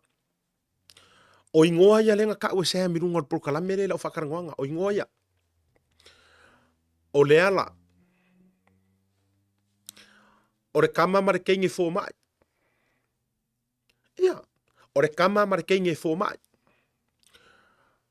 O ka ua mai ma se ko orua se fai pisingisi. Na ule kau anu e makamaka ngai ai ngai ngonga. ka mai ai ioi fa mai nga ka mai fo ia e le ala o la ua ma se fare kuos fai pisingisi o povi ia lang kasinga mele ma fai nga haru se povi fa auru se a o povi ia mare suafa sko inga nga le unga le pa povi le nga o kiri ko ka o kuno program le o ke kango e kau highlight taku o suafa nga why this i kau ma fo o suafa ka suafa ya sua something sua Jeremia sua ole fara ingsingia e vai usu e po fe o reu ke kau ma fau i ngoang kau pa kome singa o le fesiri la o ai o ngei ka ngaka ua matua i ma losi la valanga kangi malanga morianga wa ave leo ua matua i ka whaaka piko e risu e ngai leo wha pengi o ngi kama o ai o ingoa ia ngo lau aku ama ka ngaka ia e say one of the most powerful person or wealthiest person or wala nga o ka wha penga e ka momo e leo yeah nga ka wha penga ai aka laku maka case yes ai aka laku se laku ke roe o nga oi e kai ka mo e leo mai mau fur kai ku se ko nga oi alo ka fale le sia so la fa ka le case o nga oi mo o kanga pe a fua to tau tuli matanga ulanga sa ngoanga le fai mai o makua confuse ale me o yo le ya la wai a au ma fana ko yo la wai a au ma fana fa kongu ma leo o ne yo o lo li matam ai sa ma fa kongu ma muri ya o mo wo fa ko leo so le o nge yo o lo li markama esa o fa kongu ngai sia o ma ko leo i fa pui i ma iden e ula vale ro se pangoka i ko kongo o le unit ka ba venga le fiu ka ke ika we wala ngai camera uma e pangoka para vale mai ma ya ka ika ka ho o ka fia pa i di maku ya ile ma faila ngala camera uma se yo ola kai me sa we la pangoka nga sa kongo le ofisa sa venga le fa pe o se fa akarangoanga po le lawyers phone call e rore le ia mako kaman mako pisi o nga sai la ule ka ua kuarka o fia yang fika ka malanga nga ave ko ngore ofisa mako sava vali yak fo merka malo siata ala au mai sia o kamaye au kamo kraiten mai sia o dia mo la me ngala fa ya sei mako sei ya o ile wa over fo ile si kama fo ngede ka kalam ka fa di mai mai ia ai fa le awange ilonga ngidim mai ia vai fa le awange ilonga ngidim manangor kama pi e kau papa e onga ala fa we rongo fia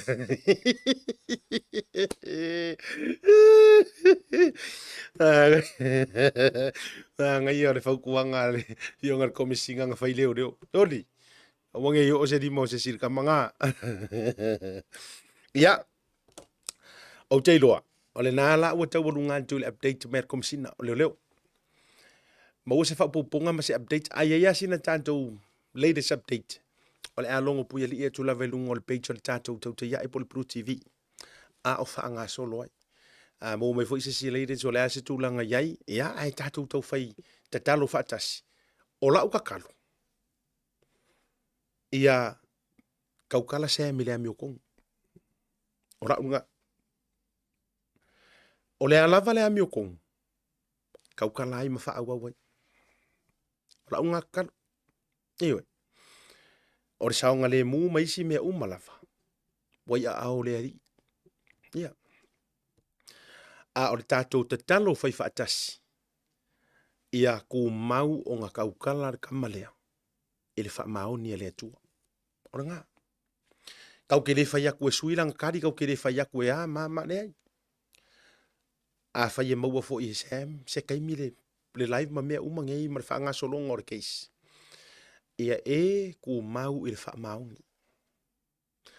O le a le whaamaoni o le kua, a whainga e vai i ai. Whingau i ai. Ai a whai fo i e le ai. Ua whaku a koangi mea.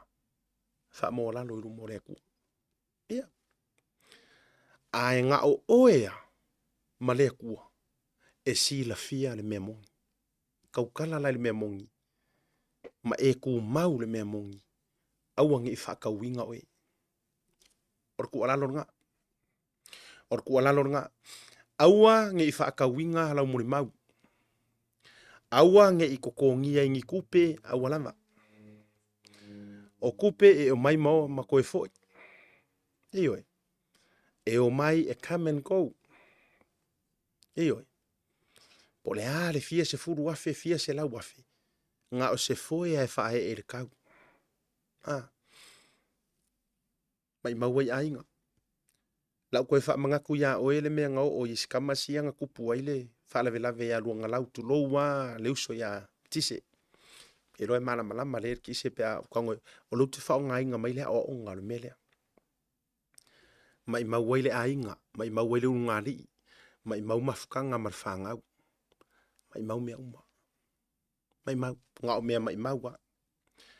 O le are ku ala lor kauka iae. O le ale mea nga eva ai ai. Kaukala i whamau. A whaifo i kere i wha ai ai. Kaukala i whamau ngi ele tua. Mea nga. Kawarunga kwa ima whaanofu fi mali e lo tole to tele. Ngai reise mea la aka ko whiwa ai ai matatu whiwa ai ai fua makulanga whapenga. Ai a whai kako ke au male tua Sam or kalanga ia oe. A whai ki rua au male ku o ise whaasanga kau ia oe. E fiu foi konga fiki. E uma. E pepe uma konga fiki. Hifia ku ai male au whai konga fiki. Ia le wo whak. O le a fo i se mea tonu e le utu malie. Le anga o lai tangi mai le ele kokor kamalea. O le kala fo i le nganga koe wha manga koe le kua. Tawarunga i poklame le tautai ai. O le tala lea na wha manatu e le tua. Nga wha manga koe le kua ia kaino. Le kala le wufaya koe. E kau pepe loku kaingo. Ai koe wha manga koe le kua le kala le iai. Kaingo. O lai alanga mai le ele le toto o lo uso. Oe foi leke mai mua mai le fiafire ngei a o e ngā kia se informations. Oe lea te mai mua mai le matanga ruenga o leo leo. A fai o e sila fia le mea sa o fai ai le faia. O oe foi leke fiso soangi le ufiufi o le angasala. E o faso aku iae. Alo fai lau whangau. Le anga o le whaasalanga le kua nga fai ia. Ioi. O le whaasalanga le nga fai le kua nga ia whalao le kaimi o mose. Ngau le au ngā kupulanga whaa. Kere ka ua kua i le ngore leo leo. No maware whawhatala. O le leo leo sa o a lea ngā mua mua maua le information. Ngā mua mua o ngā whaakarangoanga ka male le keisi lea. E le o saua i runga longa ingoa. E le o saua i runga le ngore leo leo lea. Au kei loa ke kele a pesenga ko ke sisilaku. Wa kaukala le leo leo lea. Nga ufa amapu e akwa penga lau sunga le malo. Oe lea nga e urua i kangofia le keisi lea. Wha makalanga o le keisi lea. E le o saula vai runga lo suafa. Ai e fo i le mori maua Sam. E iai le upu ngai fai mai iai. Nga uaruaku i kua ngai mako. Lai iai le leo leo lea. Ka umai ngoisi. Ai ka umai ai fa upu mai nga leo leo. Koe fo i le mori maunga i le meanga. E ila le tangata le na fiso tai mai. Ma o mawai nai. O lau sunganga. Nga e io inga fo. Ua leilo loa faila. Ia. Nga ongkong yak whapenga. Sa isi mato whiwhia. Wakuia ngā me kere sa oroko. Ia. ngai ke ngofo ma e loa o oenga e loa mua le faila o case o ka se faila a le o ko su engia kunga faila nga e ko ka ukingo ama fai sau ngonga soli vai faila ri i o mea ngai mua ri are o sau penga ar koru el fa lau pe po feo i faila akwa wa kaun ko oi fo ko karango am ko so soangia ele mea ya la sanga faia i fia la sanga faia i fia e Tautai A'e Tautai le sa o loto e Tautai momoe le sa o loko le ho fai ko la ukala lea le anga o le fo i fiso soangi le ufiu le anga sala au wale mea mo mia o le fo karangoa fiso soangi ange fiso soangi fo fa u mai le o le mea ya taurungal proclaim le Tautai A'e ni vanga le fiafi le ya ako focasa ai fa aftai o le wo so mai tatou update le Samoa ya ga ko fa fonga sa no ngare fiona komsina ya fa ta tongo tulanga lo ye sunga ya Samuel awori tiele toto te mo le fiafi o le long weekend na matou au kile ni wala ngol Auckland anniversary le so ngofua ya malo lo fo le tatou tau mo nanga ai le misi e lava ni tatou breaking news mo pone tatou tala toto o le ama fayonga longo puili e fo ya mai se fo le tatou o nanga i Samoa ya mo le fiafi fa mangalo se le manga o le tau mali ya fa le fo le fa le tu le nei fiafi e tulanga uma ta to mo le fifi le mu ma le ono sai ai si fa nga solo fuanga ma por kalami ya ila to lo to ave me ina le tula fono au sia ta fa maru pio valiko fa mo le long weekend ya ta to au kilani fa mani lo weekend fe fo yanga ya au ri tiele tu fuanga o malava singa ai ma ta to ofisa u tu Manukau nei sia ta ma le Blue TV soifua mai manuia